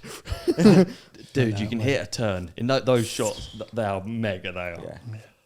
Yeah, that was. That's a nice track. That actually, I'll cut that one in. I can't remember. Might have been lockdown. Yeah, and just yeah, just the tracks and the mud in Fort William and these fire breaks is really soft. So it's soft, but it's not mud. It's loam. It's weird. So. Could be a bit of a tangent, but what's the secret to hitting a turn like Joe Barnes? Oh, that's a nice one, dude. Isn't it though? Please, I'm all ears. Yeah, I'm all ears as well. I was going to go silent for a moment. We're going to really take this in. Oh wow! I don't know. People always tell me why is your inside foot down going round the turn? So that could be something. Okay. You're not going to make me crash, dude. I'm not stupid, right? I bought that. I bought it. I'm it could be true. It could be true. Okay, and I'm like, it doesn't take as far. It's actually good in ruts. You do that in ruts. Do actually understand, like, because you're standing between those ruts. Yeah. Some of those slow-mo shots are unreal. Yeah, they are. Yeah. Very cool. I don't know. You're not giving away the secret, are you?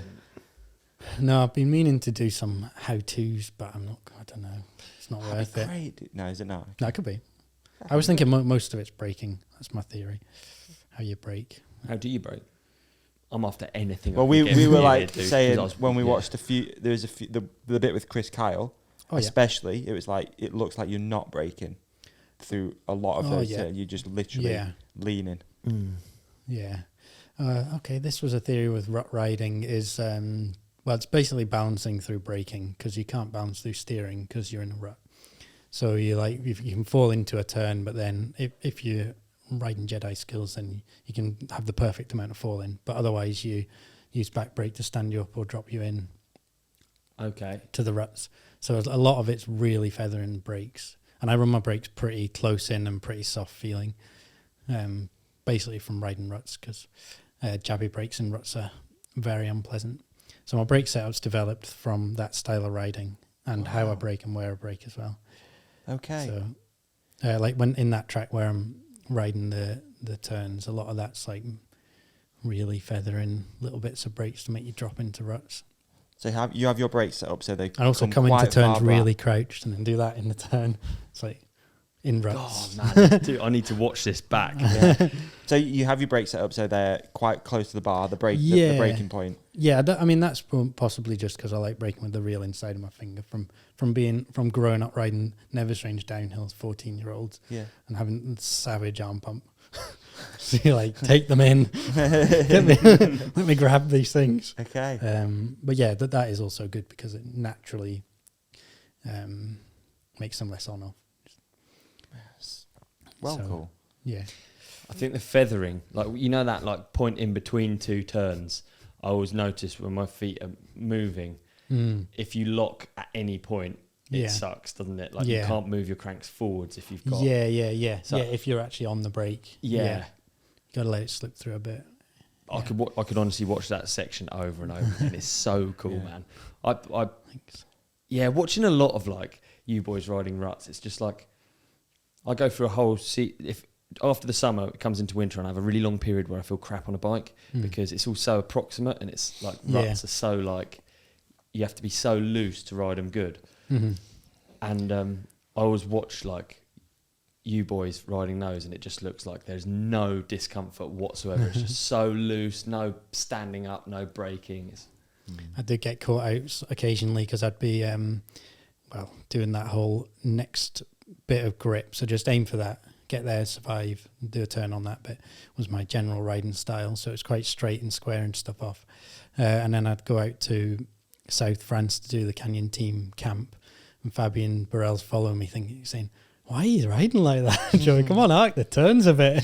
So I'd be, oh yeah, good point. So then like I'd be like, right, try and arc these turns, get some big S's going, and remind myself that when I'm not in a rutty type woodland, a bog essentially, that because in a bog you got loads of grip in a rut, so you just go straight and then whack it. And when you're on a gravelly turn, it just does not work. So it was part of my I made a point of trying to go somewhere warm in the start of the year and arc a few turns to detrain myself. Yeah, it's a real different style, isn't it? It is a real different style. Yeah. But I'm happy. It's good fun. Hell yeah. That section starts off with two people wearing tinfoil hats. Yeah. Why? Where did that idea come from? And is there like more meaning to these things? No. Okay. All right. No, well, maybe. I don't know why. I had a theme of running balaclavas for ages. Yeah. So I sold them in my shop and had like I know, just like balaclavas are cool, aren't they? So, I thought that was the reason you had balaclavas. yeah, so we always had balaclavas. Yeah, just because. Can't actually remember why it first happened. No, they are cool. I'm with you. I actually did think that was the reason. So then obviously you don't want to get radiation poisoning off your phone. True. So then you wear the tinfoil bally, and then I was up the woods and I was thinking, right, that'll be a laugh, right? That'll be funny. It'll be visually quite entertaining. And then we get to the woods, and I'm like, we can't ride the whole section in tinfoil balaclava. This is going to be horrendous. Because that was the original plan. Really? So I was like, oh, right, Lachlan, just pretend you've got aluminium poisoning off the foil. So then he's like sprawled about on the floor eating mud. And then that was our excuse to remove the ballies. But actually, I think it gave it a joke. So. And that segment too, I guess that's the production value ramping up a little bit. Yeah, a little bit. Different getting camera miles for that, in. for those slow-mos? Yeah, he just used his A7 IIIS, I think it was. Right. He just got a new lens that morning, 2.8, so it was pretty dark. Yeah.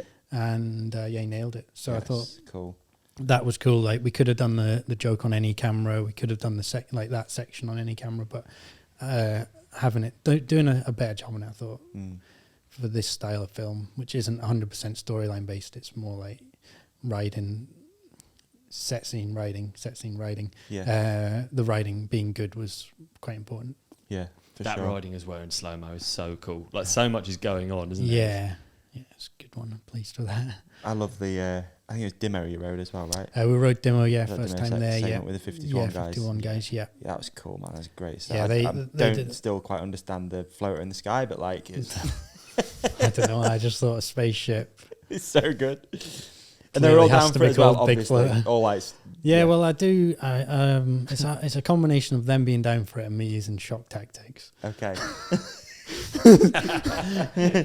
Bringing it on them. That's like with the Chris Kyle one. I was like, "Oh, hey Chris, how's it going?" So, I've got this outfit for you. I'm in like a muddy car park, green screen tied to my van. Do you mind miming along to this? So, but I loved it. So, but yeah, 50-1. They prepped the trail the day before, right, which was well good. So they had that all ready to go, and then I turned up with Ferg, prepped the spacesuits, and. Another day in the life, dude. And then Bryceland's saying beam us up to the big floater. That's me. That's brilliant, I think. Yeah, it's fantastic. Too right. Why not? Right. It's just, and it's also cool to see these, personalities, Josh, Danny, Chris, whoever, just doing something different. I think it's so cool. And the fact you've managed to get that out of them shows how trusting they are of you. And I'm trying to get the balance between my take on things and also trying to show people's personalities, which will obviously shine through regardless. But hopefully it makes. It's min, dude. When's it out? Where is it? And where are you going to have like a premiere tour? Is that right? Yeah, well, hopefully get a few premieres. Certainly do one for William, which I think from what Davey said might have already happened. But in the past. But so just good build night, a bit was of it? hype. Oh yeah, great. Yeah, it was a good night. And then just fire it on my YouTube. So cool. Joe Barnes. So there might be some other dates, but there'll be I don't know after it comes out on YouTube. I don't know what's best. Okay, I'm not a promoter, so. No, I don't know either. Yeah. Everything's so instant, isn't it? But there's something magical about a premiere, I think. Yeah, if nothing else, seeing it on a big screen, the first one I'll be chuffed to do, and then most of the people in the film are going to make it. So. Oh wow, that'd be cool. Yeah, mate. I don't know either. I think the fact having a few premieres, so the hype's there, and then dropping it on YouTube is the move, isn't it? Bit of a formula, Seems to be. I bet again. I don't know. No, we're at the mercy of the internet. He seems to be pretty good at these. These films. I don't mind now. I've made it. That's all that matters. Yeah, mate. You can do what it does now. Yeah, done your homework, haven't you? Yeah. We've got a load of listener questions that I reckon it's worth going through now. Definitely. Do you want to do the first one? Yeah, why don't I do the first one? That'd be nice, wouldn't it? Yeah, it'd be nice. Okay, the first one is from Zebi Diela. As a new dad, I'd like to know how you balance being a rad MTBer with being a rad dad. Great question.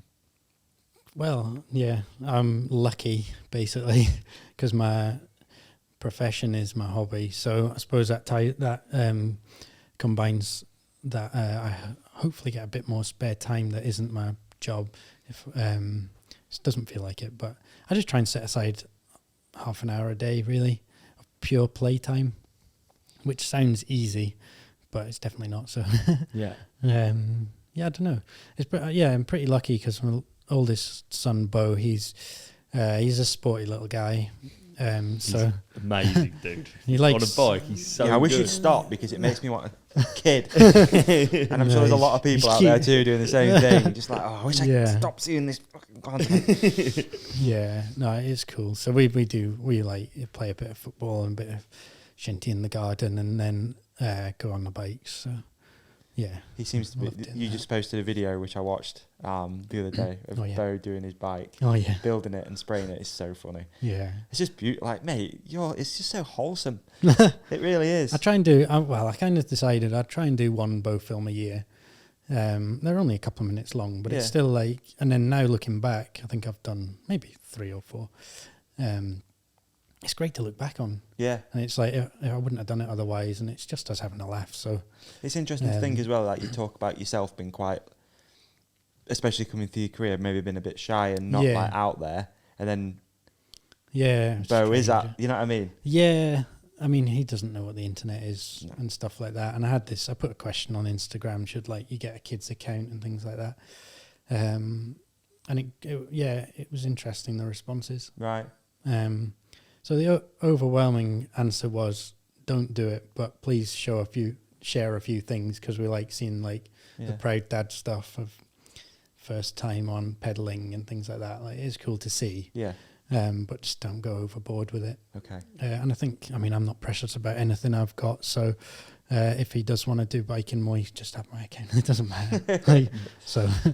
That's cool, man. But yeah, what does he think when he sees videos of himself? Is he into it? Oh yeah. Is he? Yeah. You know, when you're like, if you're watching a little film, it's like, oh, can I see that film with me? And then you show him it, and then you watch his face, and he's got a big grin. Oh, he's stoked then. Yeah, stoked. I mean, that's the vibe, isn't it? That's got to be stoked. So yeah, he likes it. Amazing. Yeah, the way you're doing it's really nice. Yeah, it's like say making memories as well. Yeah, making there memories. Forever on, Yeah. Okay, Ruben VDD. Sloppy hand-cut rut track or machine-sculpted jump trail? Which would you prefer to ride? It's a loaded question. No, that's definitely obviously a sloppy rut track any day of the week. What out of those two holds more spirit? That's for catching. You know it. Yeah. I mean, berms are good. Although I managed to go to Whistler 6 years in a row, never did A-line. Did you not? Everyone's like, why the hell? That's the best track ever. Just pedal up Blackcomb by myself, right? Actually, yeah. What's that? Crystal, dark crystal. Yeah. Yeah, it's a good track, that, isn't it? Yeah. That was when that was just built, and it wasn't raced or ridden in too much. Yeah. Sneaking up there, it was like, oh, you can't go that far. There's bears in the woods, just trying to stop people riding it. But that's a good track. Yeah, it's killer that. Yeah. Tangent maybe, but like going more towards wanting to do jumps and stuff. You're on about moving soon. Yeah. A little bit. Yeah. I'm looking at moving. Just change the scene, really. And basically there's very, very few jumps in Fort William, which I'm not worried about because I like riding what I ride. But I would say it wouldn't be too bad a thing for me to do in my life is to learn. I can hit a jump in a race or hit a jump in a bike park. It's no bother. But to do a floaty, probably dirt jump's the epitome. But I would say that would be something I'd be really happy to tick off. So if I do ever move, then there'll be places to do jumps and I won't have to. It could be something to get into. Yeah, interesting. All right, you want to do one, Ollie? Yeah, I've got one. Thanks, mate. I thought it was a good one. 2-1 Racing asked, how would you change the world of competitive MTBing? You've been there, done it all. Oh, great question, 2-1 Racing. Change the world of competitive racing. Wow. I think you've covered some really good bits on Enduro, actually the spirit. But like, in all seriousness, the things that you think were so great about the early Enduros, I guess, is a start point. Yeah, that's true. And from a fan perspective, I just like seeing people in sport doing stuff. So I'd probably put more emphasis on the riders, and I know everyone's got an Instagram account and all that, but in the coverage, I like to know more and more about the people in it. So I would go down that route probably. Like you were saying at Fort William, you could introduce riders with stats and just really get into the details of it. And yeah, I mean, podcasts are great for that as well, but just from the race weekend itself. Yeah, as a formula, it clearly works. Like with Drive to Survive, it's obviously Formula One has grown massively just since through that. Yep, and it's been like enriched by it. I feel like if you're just a helmet, it's lessened, isn't it? Yeah, totally. Yeah, completely. So I think go into detail on people, provided they want you to. But yeah, the personalities are a big part of it, though. Yeah, they are a huge part of it. Spoke about it recently, didn't we? About how, like, you know, certain people fit with certain teams, and it's like getting into that more on the broadcast would be cool. Yeah, if you could just understand who these people are. Also, the same with like people behind the scenes, like the mechanics and team managers as well. Like, it's so interesting. Yeah. So these documentaries are really interesting. Yeah, like you said, podcast. That's kind of where we fit. Like, we're trying to show who these people really are. Like you said, not just with a helmet on screen. Yeah, you know, but maybe they just need a even bigger platform. I don't know.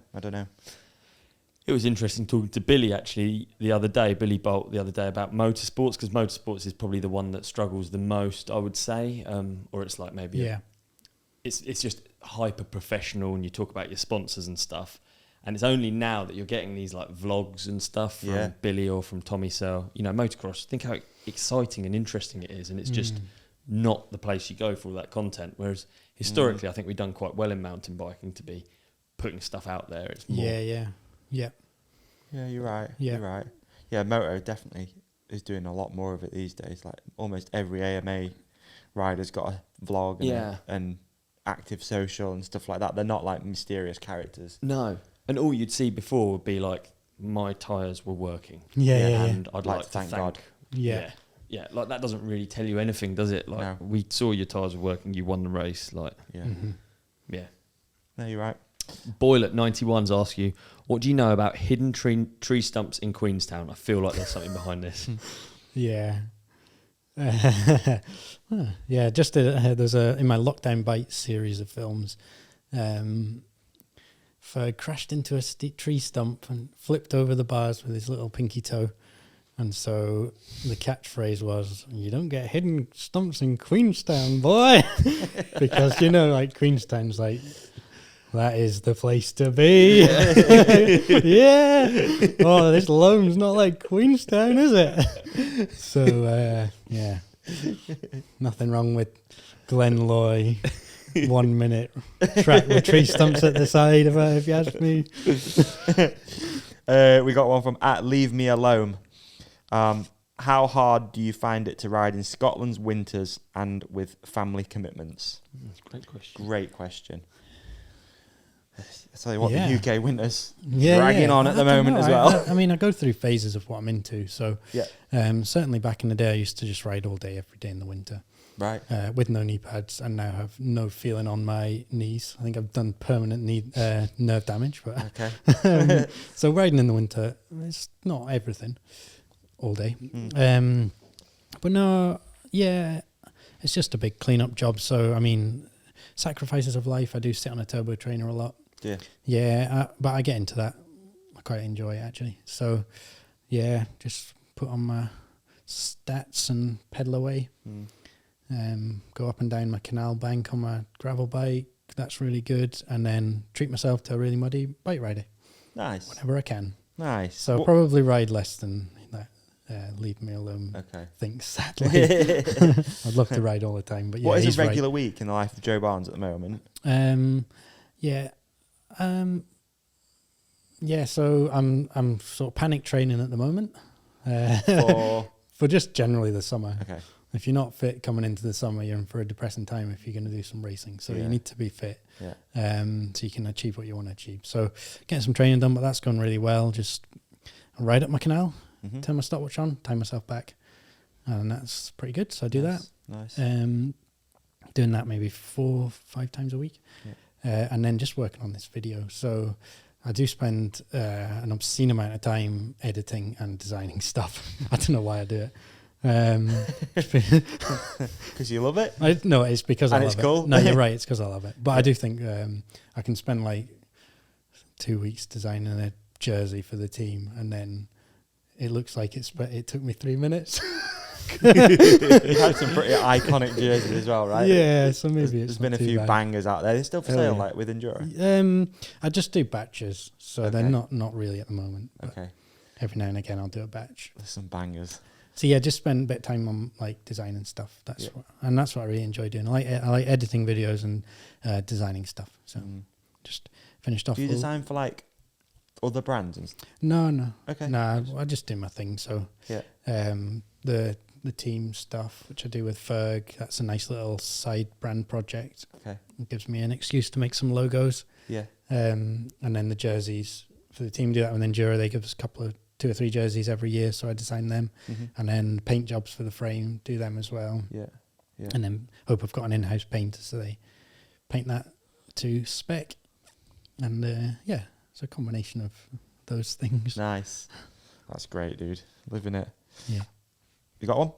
Well, I was interested in like when you were are you like stats based with training and stuff? Yeah, big time. So do you have like numbers for when you were racing EWS that you're like looking at?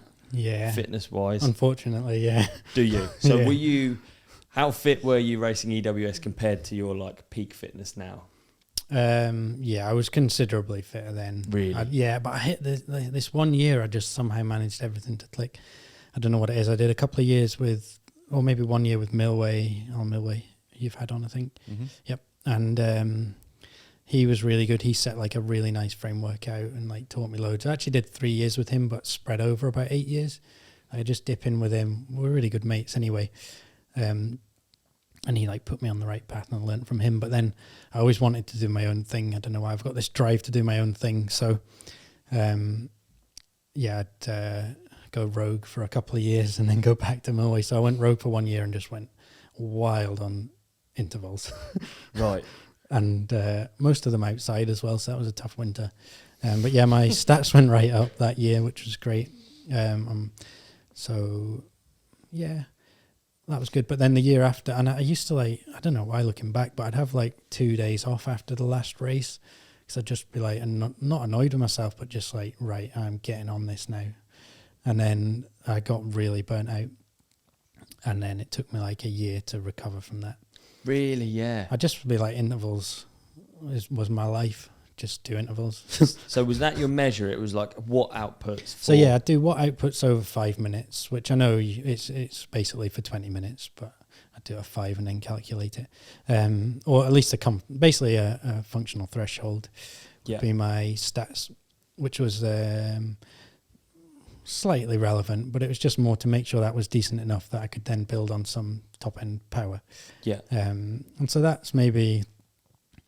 I mean, I don't know if it's good or not, but it was good for me. I was doing maybe 360 watts and I was maybe 66 kilos. Mate, that is so wild. For that level. So I'd be doing that. That's comfy. That's no bother. And then start doing my 2 minute intervals. And just as a recordable stat, because repetition, like as long as you can repeat it, that's fine. So I just do 2 minute interval, 3 minutes rest, times 3. And note down my watts for each 2 minute interval. They had to all be the same. If you couldn't make the last one, that didn't count. And that was like my test for usable fitness, really. Like what's actually useful in an enduro, which is hard effort and recovery. I'm just on my turbo trainer with a little Garmin and a power meter. And then the gym as well. Do the gym, a combo of that and gym. It's like quite a hard one to train for enduro, because they're long old days, and I guess they vary, like you were saying. Yeah, they do vary, yeah. But naturally, I think just my body type, I'm a go-all-day guy. So, like, my dad's a fell runner, like I say. So, and he did mountain marathons and would be like, I don't get into it until 4 hours in. Just starting to warm up here. So I think I've got them genes in me. So for me, it's just like I need to just build strength, really. To work on my weaknesses. The all day thing, which a lot of people do train for, and like a lot of mates I ride with, they'll be like bonk, and it's like, what's a bonk? not experienced that before.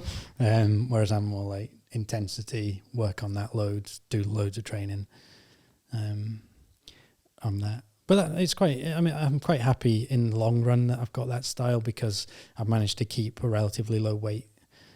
So any power I do get is effective, particularly on techie, pedally tracks. It's interesting having those stats as well, like as point of reference, isn't it? It's So now I go back and I need to be like, right, I'm not reaching for that. I'm happy. I'll just do my 300, 320.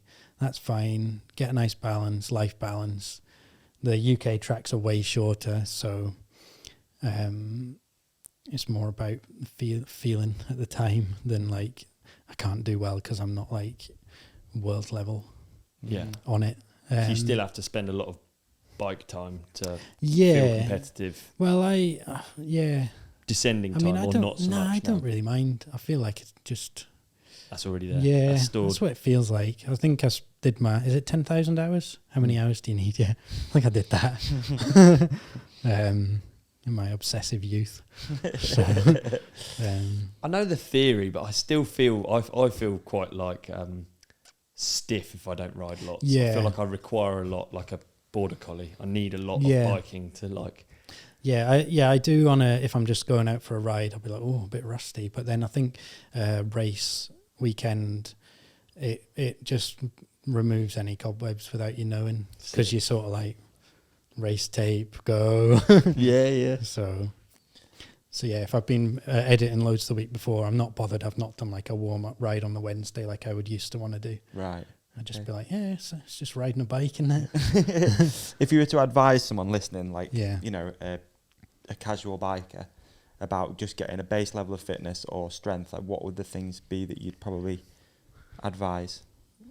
Yeah, so if they want to actually embark on a plan, so they've got a structure, that's the first thing, is whether you want a structure or not. Yeah. So if you want a structure then, or something to tick off, which is probably important, because I always think just repetition, or loads of coaches come up with varying plans and stuff. Actually, just give me one thing, obviously specific to the time of year, because you want to base train, lock it in intervals, so you progress through the off season, but it still can be quite repetitive, so you can see growth in your riding. But basically, if you do 2 long rides a week, 2 intervals a week, and 2 gyms a week, you'll win a EWS. EDL. Good, I like that. That was good. We've got a lot of questions about Bo. I know that's how it is these days. It used to be like, oh, Joe, great, when you see someone at a race. Oh, great, film that was mint. Now they're just like, oh, how's Bo getting on? That's got to be cool though, eh? Yeah, that's mint. I can't pick which one, but they're all around the same things, but I'm going to do Martin Poorman DC2. Long name. Tips for encouraging the kiddies onto bikes, please. So, love your work, Joe. Yeah, thank you. Okay, tips. Yeah, I don't know. Cathro went into this on a video series recently, which I thought he did a good job on it. So I'll just try and remember what Cathro said. I just think no pressure. I mean, the bike's always there lying about. If you make it fun, that's good. And if they want to play a bit of football in the garden, just do that instead. I don't think there's no pressure, is there? That's the way I see it. And then you get Bo, you're like, oh great, I'll get him a new bike, I'll get him a pedal bike. And he's like, oh, why pedal bike? That's amazing. And 2 days later, he just wants to ride his scoot bike for another 2 years. Like, where's the progression in that? It's like, it doesn't matter. So now he's a scoot bike man. So, cool. Cool. I think just don't worry. But if they see you having fun, that's the main thing. Would you want him to follow a path that you followed? I don't really know. I think it's a tough path that it only is achievable if you're obsessive about it. I think that's probably fair enough. So if you just chilled and see it coming, you won't be obsessive and it won't happen. So no, I don't mind. When you ask him what he wants to do when he's older, he's like, he wants to be a quad bike racer, which I'm not sure why, because I've never seen a quad bike really. Occasionally see one when you drive past the farm, but just thinks that's a good idea. Football player, shinty player, downhill racer, lists off a load of sports. So probably a sports guy then. Yeah. But I don't know. Yeah, I think it would be cool. I mean, I love the sport, and it's all I've thought about since I was about 12. So, it'd be cool. I think it'd be cool. Yeah. Can't wait to see what. I mean, it looks like we've got the makings of something pretty special going on at the moment. Yeah, it does. It's like you're watching a documentary, but you know what I mean, where it refers back in the past. World champion. I think just kids as well. I mean, I don't know. My other little kid, Innes, he's a bit like it as well, but they just pick stuff up, and it's wild. You just can't believe it. Yeah. Like, I don't know, maybe I came to the sport relatively late, like started trying to do a skid around a corner when I was 14.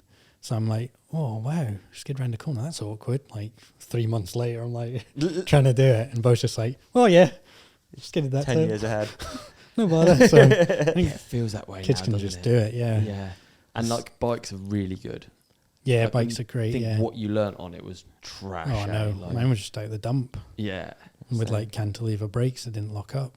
Yeah. So, and you're practicing like learning how to do a wheelie without the safety of a back brake for 2 years. Not ideal. Just nailing your coccyx. Yeah. Just the tailbone's just ground down. So the bikes too big for you. That's how. Our bikes are always too big. Every time. Yeah. Mine came out of dumps as well, like skips and stuff. Most of mine. Yeah, got a little electric motorbike thing as well for him. Oh really? What is it? Osset. Osset. Oh, really? Yeah. And that's meant. I mean, pure joy. Yeah. Just razzing about. So I mean, I remember I had a Yamaha Townmate scooter, which was my like enduro pit bike in my youth. Yeah. And so it's like, this one's way better. So it's it's cool. I weirdly remember motorbikes as being like one of the first freedoms. I don't remember bikes. I don't know why. I don't remember riding along a bike and being like, oh, I can go anywhere. It was like a motorbike. I was like, road legal anywhere. or just is it road legal or no, just a Z, a Z50. Just that, like having a full tank of gas and a throttle. Just like a whole day ahead of you. Yeah, I was like that on mine. Yeah, my Townmate. I probably had that better more with a mountain bike at a later date once droppers came out. Yeah, once you stopped pushing it everywhere. Once I understood the spirit of enduro. Well, this has been fascinating. Really appreciate you coming down. Thanks for having me on. No, absolute pleasure, dude. Get me down the road. Wanted to have you on it for ages, but obviously, it's just getting people here. Yeah, we've made it happen. Big thanks. Thanks. The movie, what is the channel that we should be expecting release on at this very moment now? Joe Barnes, YouTube. Type it in, The Rare Folk. It's up there. Get it watched. Up there. There's a link. Let us know what you think. Yeah, please. Actually, that's a great one. Because use the comment section. If you're a companion, would be interesting actually. Listener, viewer, please use the comment section. Leave a little comment on there. Yeah. And that stuff really helps. It's always fun to read through. Yeah, no, it is interesting. Yeah. But yeah, dude, thank you so much, and thanks for the inspiration over the years, because there's been a lot. Trust me, it's gone this way more than it'll go that way. You know. So thank you, and I'm sure everyone out there feels the same. At Joe _ what is it on Instagram? Top_chief. Of course it is. Yeah. Top chief. What an idiot! Right at the end, screwed it up. On that note, big thanks. Yeah, big up, man. Yeah, mate. Cheers. Yeah, mate. Peace and love, everyone. Like and subscribe. Mate, what an episode. Brilliant. I thought you were really great, Davey. Mate, and I thought you were even better. Thanks, dude. Better than normal. Oh, cheers. Hey, how about we tell our lovely podcast community to hit subscribe here. Yeah. Click on the video on Olly's face. That's right. Click on the video on my face. Yeah. And follow us at The Ride Companion on Instagram. They can like and comment as well. Please do. I'm going to try and get this energy and I'm going to bring it into next week. Let's fast forward to next week's episode. Done.